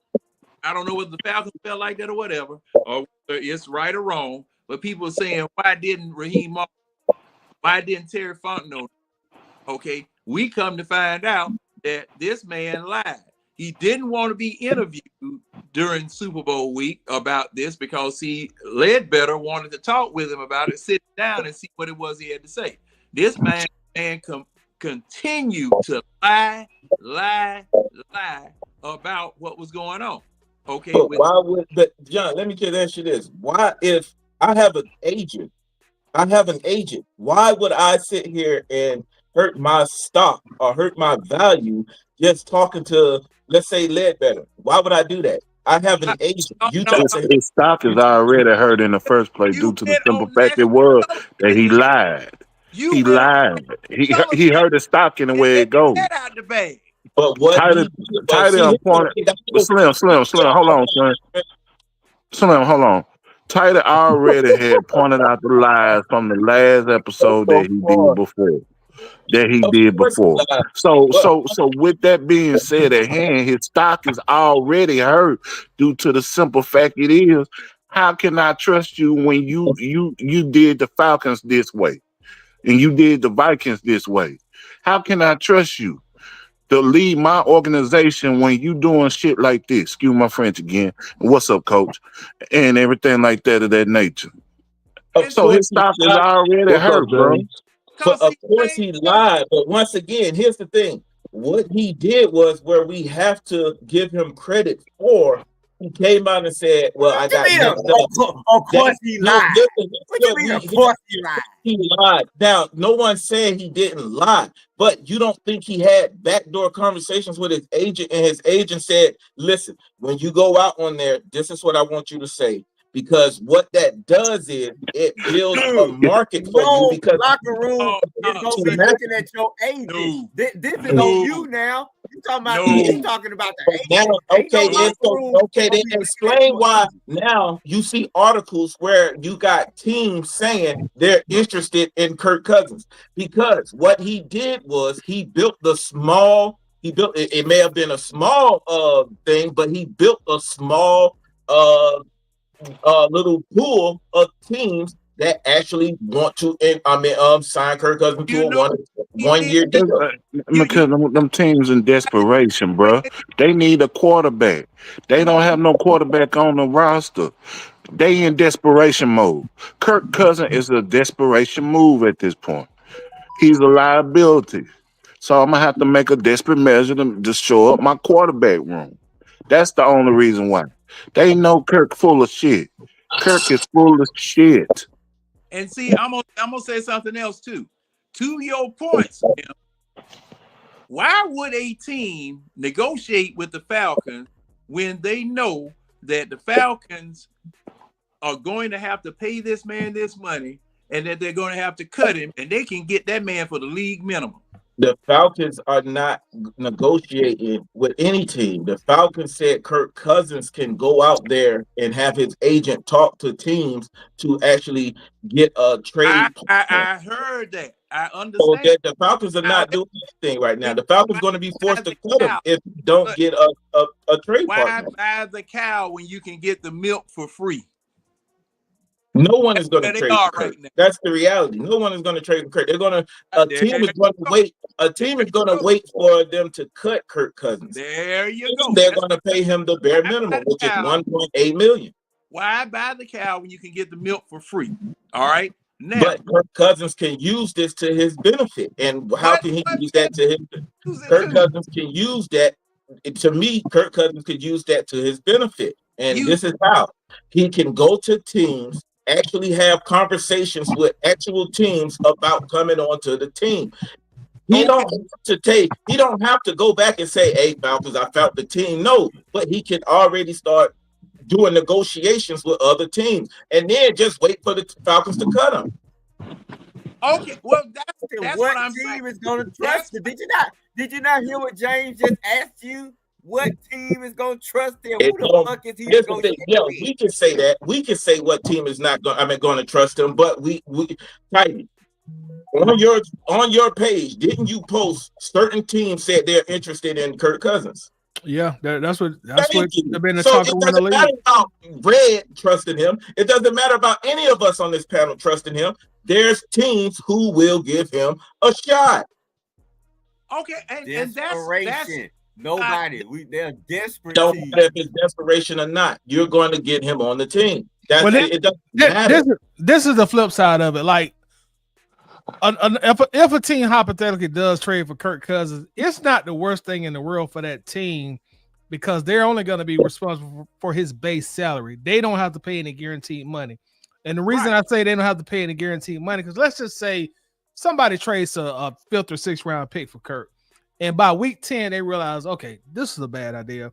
They can cut him, and there's no big dead money repercussions to that. Okay, like it didn't work, so bump it. We ain't gonna pay the rest of this base salary anyway. But Atlanta still got to pay you $65 million.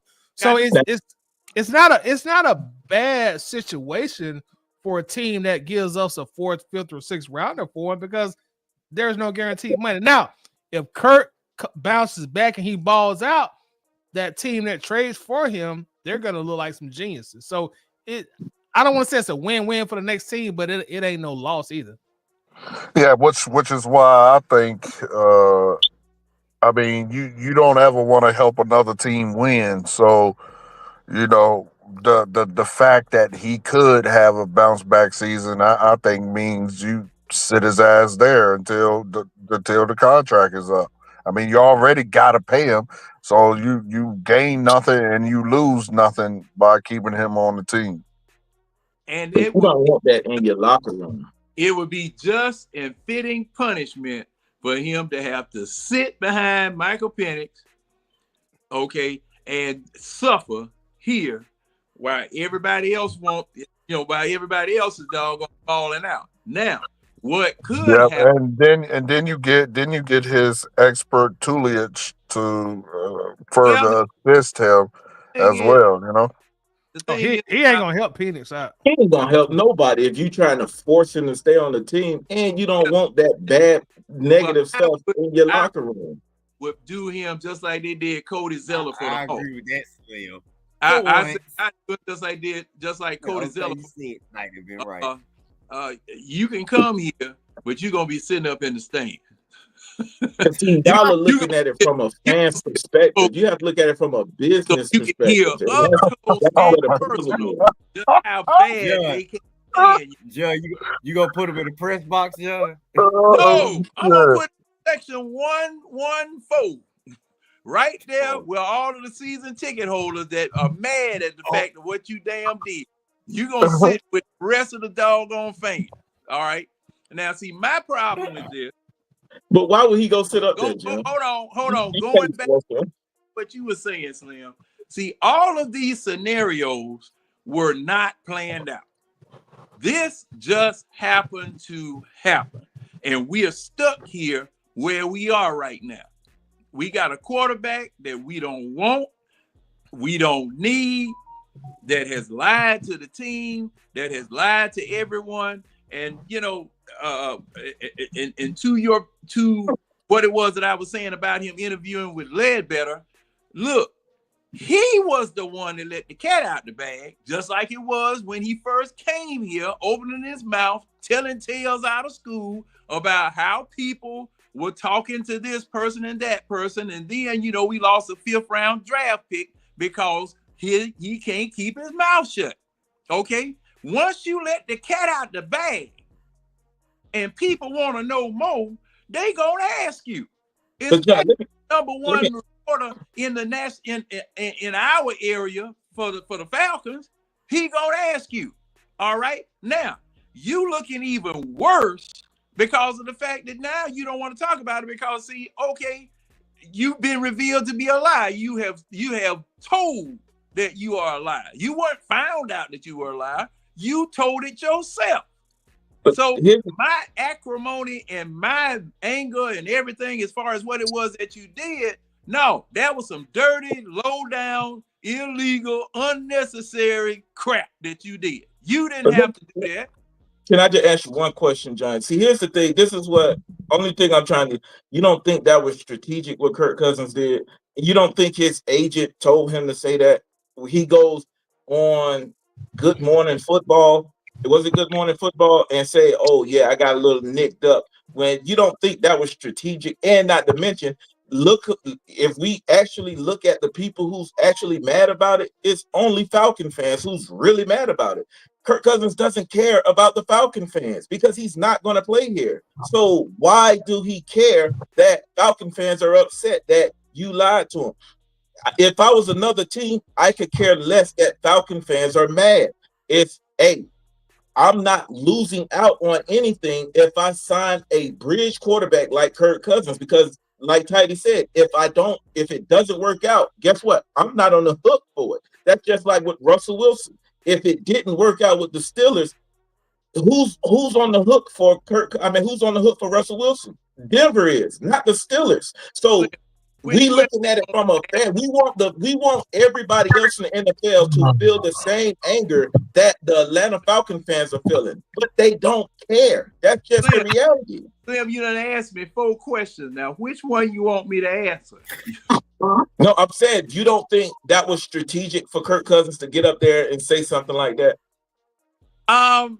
No. I think it was stupid. Why? Okay. When no one, because see, we weren't the only ones asking what was wrong with Kirk. Everybody in the league was asking what was wrong with Kirk Cousins. Kirk Cousins kept saying that he wasn't hurt. Everybody who asked him, he wasn't. His head coach, he wasn't hurt. His general manager, he wasn't hurt. Okay, so a narrative formed that Kirk Cousins was now over the hill. Father Time done caught up with him. All right. Now,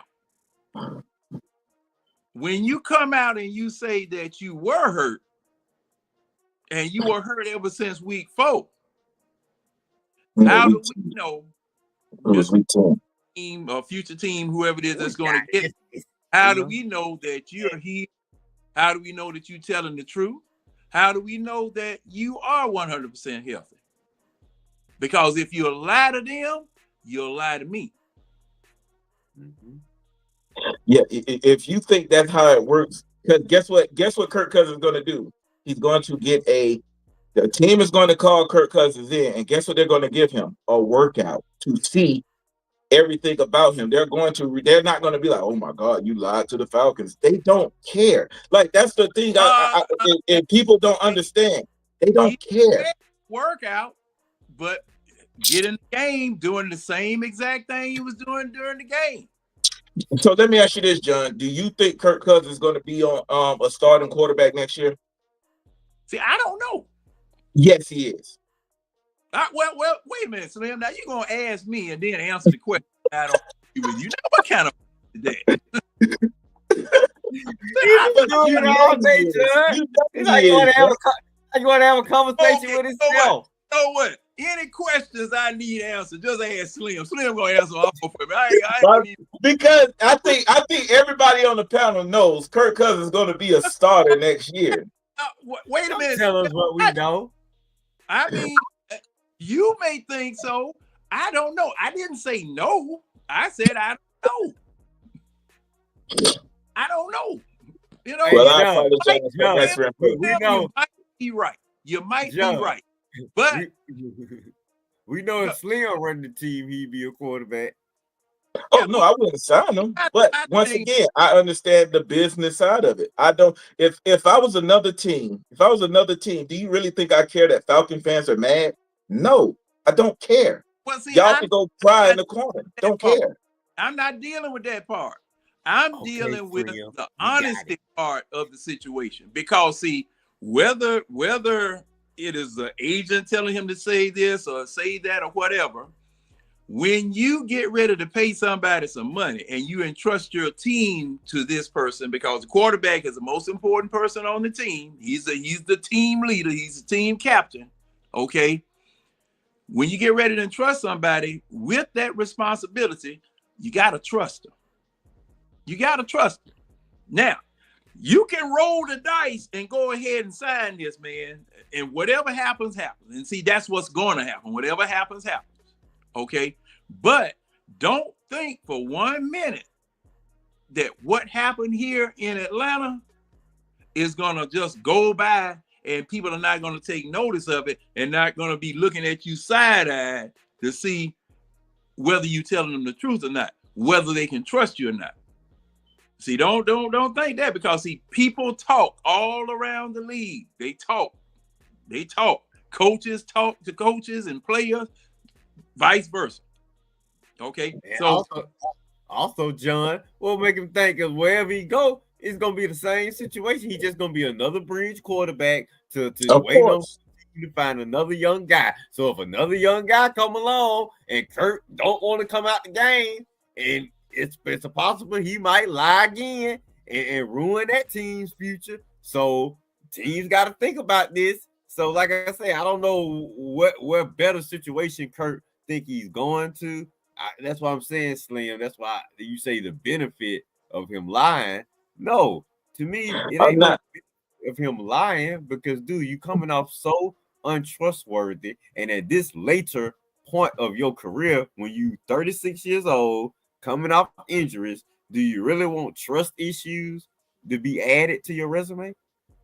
Kirk Cousins, I'm pretty sure. Here's the thing. All I'm looking at it is from a business perspective. I'm not looking at it from the fans. The Falcons were gonna move on from Kirk regardless. So yes, they're gonna have to cut him. But you still got to give Kirk Cousins. You have to give Kirk Cousins his. You got to say, okay, Kirk Cousins, with the situation that was at play, he played it to his best benefit. So the thing is, we don't Kirk know that Cousins, yet. and he's 36 years old, coming off of an injury. Then he went to he was 35 at the time, but then he went to the Falcons. It didn't work out. I'm pretty sure his agent told him what to say when he went on that morning show, because the agent is trying to build a narrative to say Kirk Cousins still has it. So now, yes, if he goes to another team, if he doesn't play well, he's going to get cut. But at the end of the day, like Tidy said earlier, that the team that signs him won't be out of nothing. They won't lose nothing. They won't.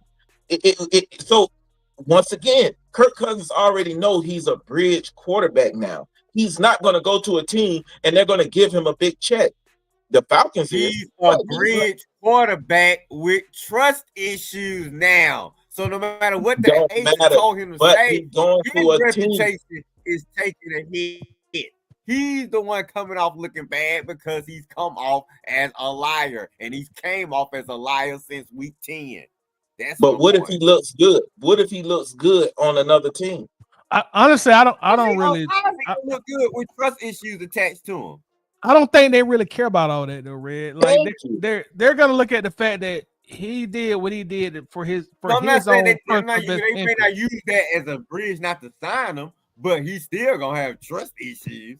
And when you bring that young quarterback in, are you gonna trust him when he tell you that he's not hurt? You don't think Aaron Rodgers went to New York Jets with no kind of baggage or no kind of questions? You know, all quarterbacks at this phase of their career, they got something that's like they happened with their last team. You're a bad teammate. You're standoffish. You know, they all got a little baggage. That's why they are available at that point of their career. I don't think if another team bring him in, they work him out and say, okay, he's throwing the ball, he look good. Okay, let's go ahead and sign him to this deal. Let's go ahead and trade for him. I don't think they're gonna. I'm kind of like Slim. I don't think they're like we don't care what the Falcons fans being upset. I will hope they trade for him. Well, I would love to get something for him. Let me ask this question. Were y'all considering? Were people considering Kirk Cousins the bridge quarterback when we first got him? Yes. Terry Fontenot said that. He said they wanted 2 years of production. That's bridge quarter status. No, well, wait a minute. Bridge to hold up. Now, cause see, this is the thing. Falcons didn't know that Penix was going to fall to them. Okay. And that was the only, from what this is what I've been hearing. They didn't know Penix was going to fall to him. They went and watched him work out, all that type of stuff. They had signed Kirk Cousins already. Now, just because a quarterback is signed for 2 years, you paid this quarterback $100 million guaranteed, which we thought at the time, well, a lot of people thought at the time was an astronomical amount of money guaranteed for a quarterback. That is not a bridge quarterback. That is a franchise quarterback. Me personally, John, I would classify him as a bridge based on his age and based on a 2-year deal. I think you classify that as a bridge. To me, a franchise quarterback is somebody that has proven like, okay, I'm here for the long haul. I'm here for 5+ years. You know, I'm gonna get a second contract. And I just feel like Kirk Cousins was a highly paid bridge that they were going to use until they were able to draft the guy that they perceived as their potential franchise quarterback, Michael Penix, in that case. Okay, well, see, this is the thing. And the money. See, this is the thing with me. The money does not justify franchise quarterback status for Michael Penix or anybody else that's because see, when you we went and gave this man the bank. We gave this going rate for quarterbacks, bridge or otherwise, in the NFL, okay, at that particular time. Because, you know, some other quarterbacks came and eclipsed his salary and everything. Now, additionally, we bought a succession plan. Instead of it happening generically, where you had a quarterback that had been here, that had been the franchise quarterback and was on his downside and about to retire, you about to send him on, and then you draft somebody, and instead, that is a succession plan, a generic succession plan. We went and bought a succession plan for $180 million by getting Kirk Cousins and drafting Michael Penix. So you have a succession plan right there. The reason why and this is just, I guess, just my opinion, the reason why I would say that he was not a bridge quarterback is because of the money that you paid him. And even though it was just 2 years, you were expecting him to get, they were expecting him to get them to the playoffs this year. Then next year, which was supposed to be in 2 years, now that you have Michael Penix, in 2 years, the second year, you're supposed to be going a little bit further.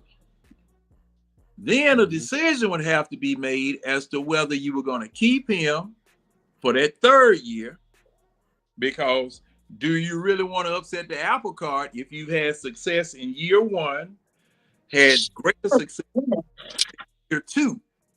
Okay, might be a play away from a Super Bowl, might be a play or two away from an NFC championship appearance. Do you really want to rock the boat and put your rookie that you drafted in when you have such good chemistry with the team that you have already? Now that was the way that, okay, I guess we all envisioned that this should work out. Okay, that after year two, a decision would be made as to whether you were going to keep him or let him go. And that was the reason for the 2-year situation. Now, that's the reason why I'm saying what I'm saying as far as a bridge quarterback is concerned. Because see, if things had worked out the way that we envisioned them to work out, hey, year two, we got a decision to make. Okay, do we keep him for the entire 4 years or whatever? Because see, things are working well. We're here. We're at this point here. Do we want to rock the boat? Do we want to upset the apple cart? Let me say this. I don't even think at this point Michael Penix is our franchise quarterback yet. We hope he is, but we don't know yet. He's not. As far as Kirk goes, I think even the Falcons looked at him as a bridge based upon what you just said, John, his contract. He essentially just has a 2-year contract. I don't think nobody in that front office who had anything to do with writing up that contract or bringing him here, they envisioned him playing the third year on that deal, because the contract is structured for the third year to be a $70 million cap hit. And you don't give a 37, 38-year-old that kind of cap hit unless he's Tom Brady and winning Super Bowls. Now, speaking of Super Bowls, now if he won a Super Bowl year two, all bets off, you pay him $200 million. I just feel like the Falcons were all in at that point. You win a Super Bowl, you can stay here as long as you want to, because we ain't never had one of those. But based on how his contract was structured, you're gonna be here 2 years at most, and we shipping you out. That's why they went and got Michael Penix. They just really saw him as a bridge. Now, a highly paid one, yes, but I don't think they envision him as a franchise quarterback because they only gave him a 2-year deal. But Tidy, what I'm asking is, say for instance, you went to the NFC Championship game in year 2 and lost. Okay. Would you rock the boat on your offense? If I got quarterback, if I got Penix here already, which I already do, Kirk Cousins would have had to win the MVP that year, realistically. If not, you got to go. And Kirk Cousins was in the running for MVP with Minnesota, and then he got hurt. They was ready to release him. Here's the thing: the way the contract was written, if Kirk Cousins was to stay in year 3, he would be hurting the Falcons more than he's helping the Falcons. So, and Terry Fontenot said it in his press conference. They was seeking 2 years from Kirk Cousins, and the reality is no one expected Kirk Cousins to make a fall off like that. They didn't have that in the plans. It was at max he was going to get 2 years with the Falcons, and they was going to move on. They told Kirk Cousins before they signed him, within the first 2 years, we will actively be seeking a quarterback to replace you. So the reality is they gave Kirk Cousins, if you look at the actual contract, they didn't give him 180. They gave him exactly what he was looking for when he was trying to re-sign with Minnesota. They just said, listen, we're going to add the 2 dummy years onto it because if we can't find a quarterback to replace you, I guess we're stuck with you. And they expected Kirk Cousins to take them to the playoffs. They're not going to say, we're going to sign you and then it is what it is. No, they expect, because they looked at Kirk Cousins at that time. He was the #1 free agent prospect in that year. Now, what I'm having a problem with,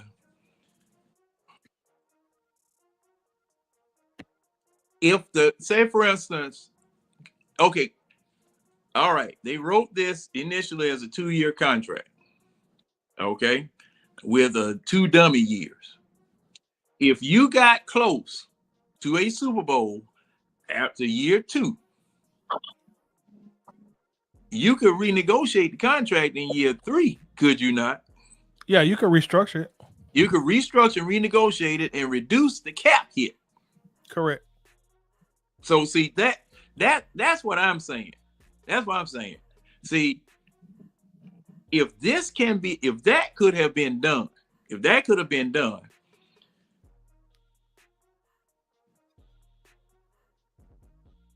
see, and I'm listening to all of these definitions of what a franchise quarterback is, an elite quarterback, and we never established reliable criteria as to what those things actually entail. Because just like you said, Michael Penix is not a franchise quarterback yet. Okay, he just got here. Matter of fact, he hasn't played a full season, so he can't be the franchise quarterback. Okay, right. Because he doesn't have the games in to do so. He has potential of being that, but he's not. But by the money that we've spent on Kirk Cousins and the responsibility that we gave him, as well as the trajectory that we were on, because say for instance, we split those 4 games that he lost, we would have gone to the playoffs if we split.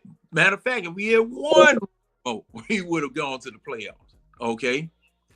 So if that's in the future, or if that was a possibility, for the time that he was here, and he's the face of the franchise, because, well, between him and Bijan, he's the face of the franchise.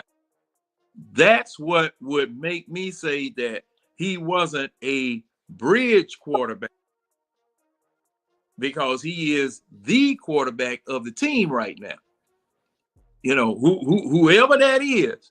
And see, I had to put old Ritter and I had to put Mariota in those categories, because at the beginning of the year, when Arthur Smith first came here, hey, They pumping up Mariota like a dog on flat tire. Oh, he this, oh, he that.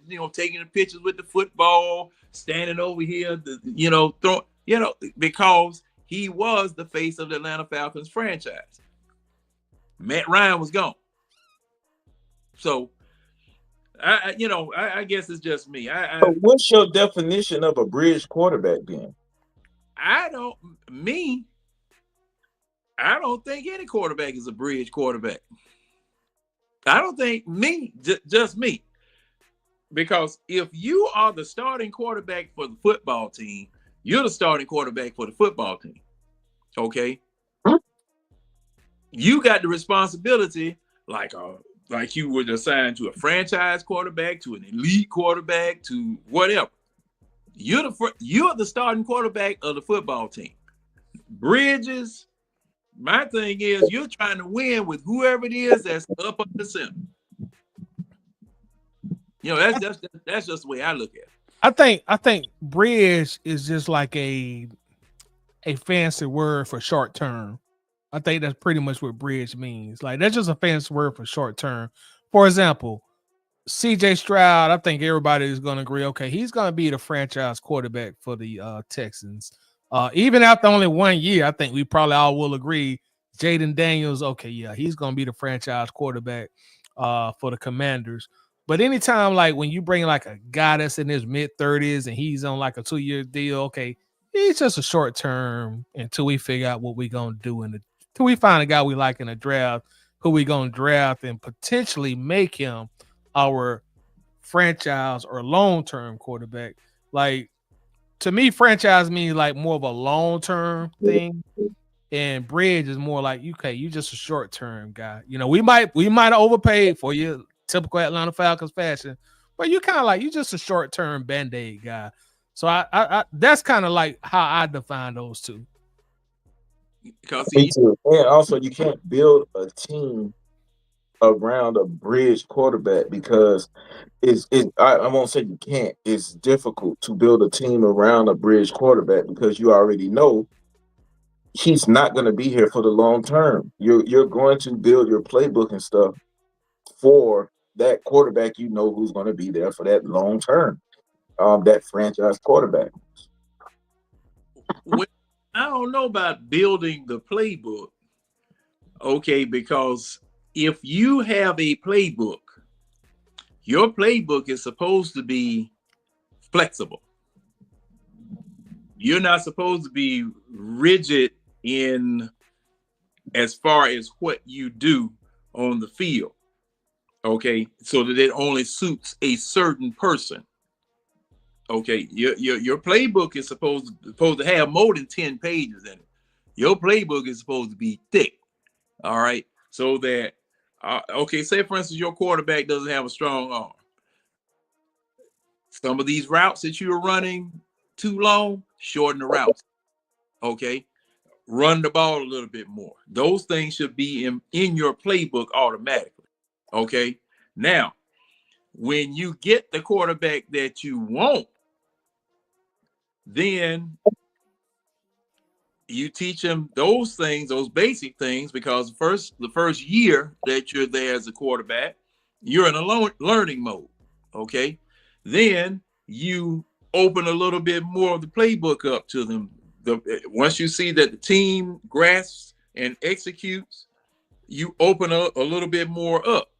Okay, but the thing is that I'm looking at, and as far as between saying a bridge quarterback and a franchise quarterback, well, these are all labels that people have invented and put on quarterbacks and have not defined exactly what they actually mean.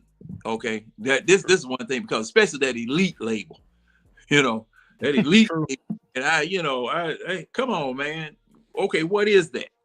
But I think a quarterback knows when they're a bridge quarterback. I don't think Kirk Cousins is going to go to another team thinking, "Oh man, I'm gonna try to play here for the long term." He knows I got about 1 or 2 more good years, or 1 or 2 more decent years. He's not going to go in there saying, because a lot of quarterbacks know when Father Time is there, but I'm still going to try to milk as much as I can from this. Because if Kirk Cousins retired, the Falcons don't owe him nothing. Okay, but So if I was Kirk Cousins, I'm not trying to retire. I'm trying to go play for another team for at least a year to fulfill that contract. Okay, but the thing is that you just said a few minutes ago when you asked me, will Kirk Cousins start for another team? I said, I don't know. You said he will. All right. Now, if he starts for another team, he's the face of that franchise. He's the but the Falcons will foot the bill for him. Oh, that notwithstanding, he is the face of that franchise. Whether Falcons, Roku and Verizon may be paying him, but he's the face of that franchise. Okay, and the reason why that he's getting paid most of his money, other than the team that he's playing for, is because of what he just came out of. Okay, but see that's the thing with me. And when I examine this and I think about it and I look at it, if you are the person that is the starting quarterback for the football team, whether it be high school, college, pro, you are the face of that franchise. You the face of that franchise. You are the one that makes the team go. All right. So, I get what you're saying. I understand that. I'm saying is that I don't have, and see, a lot of people have the names Bridge and Elite and franchise and this and that. I just say starting quarterback. You the quarterback. That makes sense. I just leave it at that because see, like I said, no one has come up with the criteria that everybody's going to agree upon as to what a franchise quarterback is, an elite quarterback. All these other names that we place on that position. The definition of a franchise quarterback, it says a quarterback that has long-term success for a team. So when you say a franchise quarterback, there is a definition for it. It's just whether you accept it or not. But they say a franchise quarterback. That one definition, because see, I've looked at many different definitions of it, and the definition that I saw is different. Well, I've seen that definition. I've seen a different definition. Because see, no one has agreed on it. Yeah, it's really subjective. It's not something that can be substantiated in black and white. So you got a point, John. Not saying you're wrong, Slim, but like I said, I've seen so many definitions of elite. I've seen so many definitions of bridge. I've seen so many definitions of franchise. So I said, well, all right, I just the heck with it. I'm just gonna say starting quarterback for this team right here. He the one. So, but man, I never envisioned that this would be the discussion that we would be having at the end of fiscal year 2020-25. I think Kirk Cousins, he played the Falcons overall. He played the Falcons, but at the end of the day, the man still, you have to give him his credit for making sure at the end of the day he's taken care of. Kirk Cousins could literally just go on the team and say, look, I'll go on that team and be a backup for that team. And guess what? At the end of the day, the Falcons still have to pay him. As long as Kirk Cousins doesn't retire, the Falcons are still on the hook for that contract. Now, I hear a lot of people say, well, just keep him on the team because, you got to, since you got to pay him anyway. But once again, no team wants a player who is openly telling you he's disgruntled. So I know Falcon fans don't like to hear it, but at the end of the day, you got to say he's playing it strategically and he's playing the situation smart because one, what he did was he accomplished a small market for him. That's one. And two, regardless of whether he's not, what he was trying to do was let the NFL know, or the teams that was interested in know, that it wasn't because he's old. The reason why he couldn't play, it was because he had a minor injury. He wasn't saying, "Oh man, I was super hurt." No, he said it was a minor injury. He was a little bit nicked up, and the Falcons are protected because you don't have to support. I mean, you don't have to. They reported him injured 1 week, but then they didn't have to report him because it was considered soreness. So you know what I'm saying? So the Falcons are protected. That's not what that. See this now. See, this is where we get into the degree of the lie, because that man came and said when they put him on that injury report that it was a clerical error. Yes, and he also said in week 10 when he got nicked up by the Saints, he said everybody was hurt. He was doing lawyer talk. That's what that's called. It's called lawyer talk. What's lawyer talk? Lawyer talk means he's basically saying stuff to where he's literally protected when it comes to when the NFL wants to start doing all that. We need to really look into this. And the NFL already said they're not going to pursue this. Now see, that's where the problem comes in, because week 11 he knew it was hurt. During the bye week he knew it was hurt.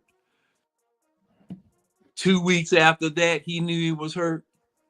Okay, and he said that. He said that. So see, that's where this real dishonesty comes in, where the lies were told, because they kept asking him. They continued to ask him, even into Michael Penix's debut as quarterback, whether he was hurt or not. He said he was. Okay, and the thing was, it wasn't no nicked up. He was talking about his shoulder and his doggone elbow. But see, he was lying by admission. People wasn't thinking it was his arm that was hurting. People was thinking it was his Achilles that was hurting. And he told them, "Oh, my Achilles is fine." So he was lying by omission. So you asking about my Achilles. Don't come with that bullshit. Yeah, no, what I'm getting at is, see, here's the thing. This is what I'm getting at. I mean, a lot of the Falcons, when they were interviewing Kirk Cousins, when Kirk Cousins was still the starter, people were saying it was his Achilles that was still hurting.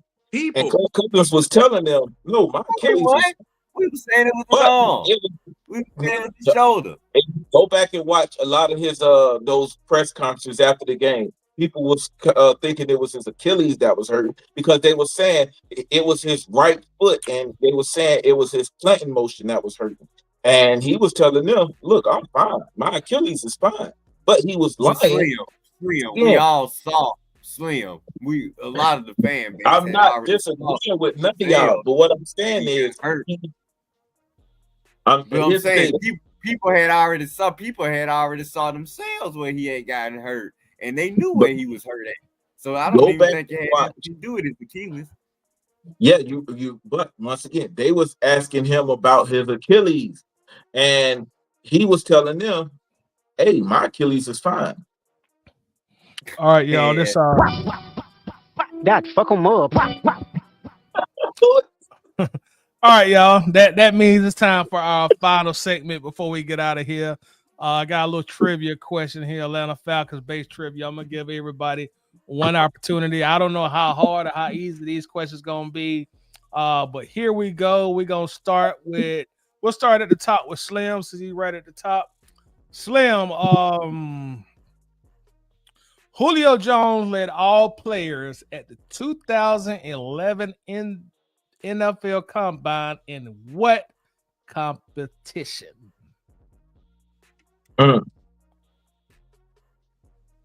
Was it the 40-yard? I know, because he had a broken foot, but was it that? No, sir. That is not it. It was the long jump. Oh man, I was gonna say that because I thought it was gonna be that, because he had a screw in his foot and he still bust 4-4 or something like that. All right, so Red, you on deck. Michael Turner broke which player's Falcon franchise rushing record in 2012? Ooh. I'm gonna say, God, it's either Riggs or Andrews. Now, You which gotta one? pick. You gotta pick one person. No, You- I know. I gotta pick. I'm gonna go with Andrews. wrong. I know I should have said Riggs. It was Man. Daryl Riggs. I thought you All better right. give it the damn good news too, man. Look how he fooled me still. It looked like he read bring the bell. And then Yeah, I thought he was gonna ring the bell on me too, man. Man, like you gonna grab the bell, man. No, brother, no bell ringing. James, you still with us? I think we done lost James. So, John, you get the I'm here. Oh, you there? I'm- Okay. All right, James, speaking of Michael Turner. Michael Turner set a school rushing record at which college university? I'm thinking. Let me think. Well, let me Come look. on. Look. Come on, James. Don't be cheating, John. Come on, James. You should tell James don't be cheating. Yeah, James, you're on the clock. You got like 3, 2, 1. Mississippi State University. No, sir. Correct answer was Northern Illinois. Oh, come on. What you? All right. What you say, James? What you say? He said Mississippi State. Oh, all right, John. Let's see if we get anybody to get a correct answer tonight. John Harris, Roddy White broke which player's Falcons single season receiving yards record in 2008? No, I know that one. Terrence Mathis.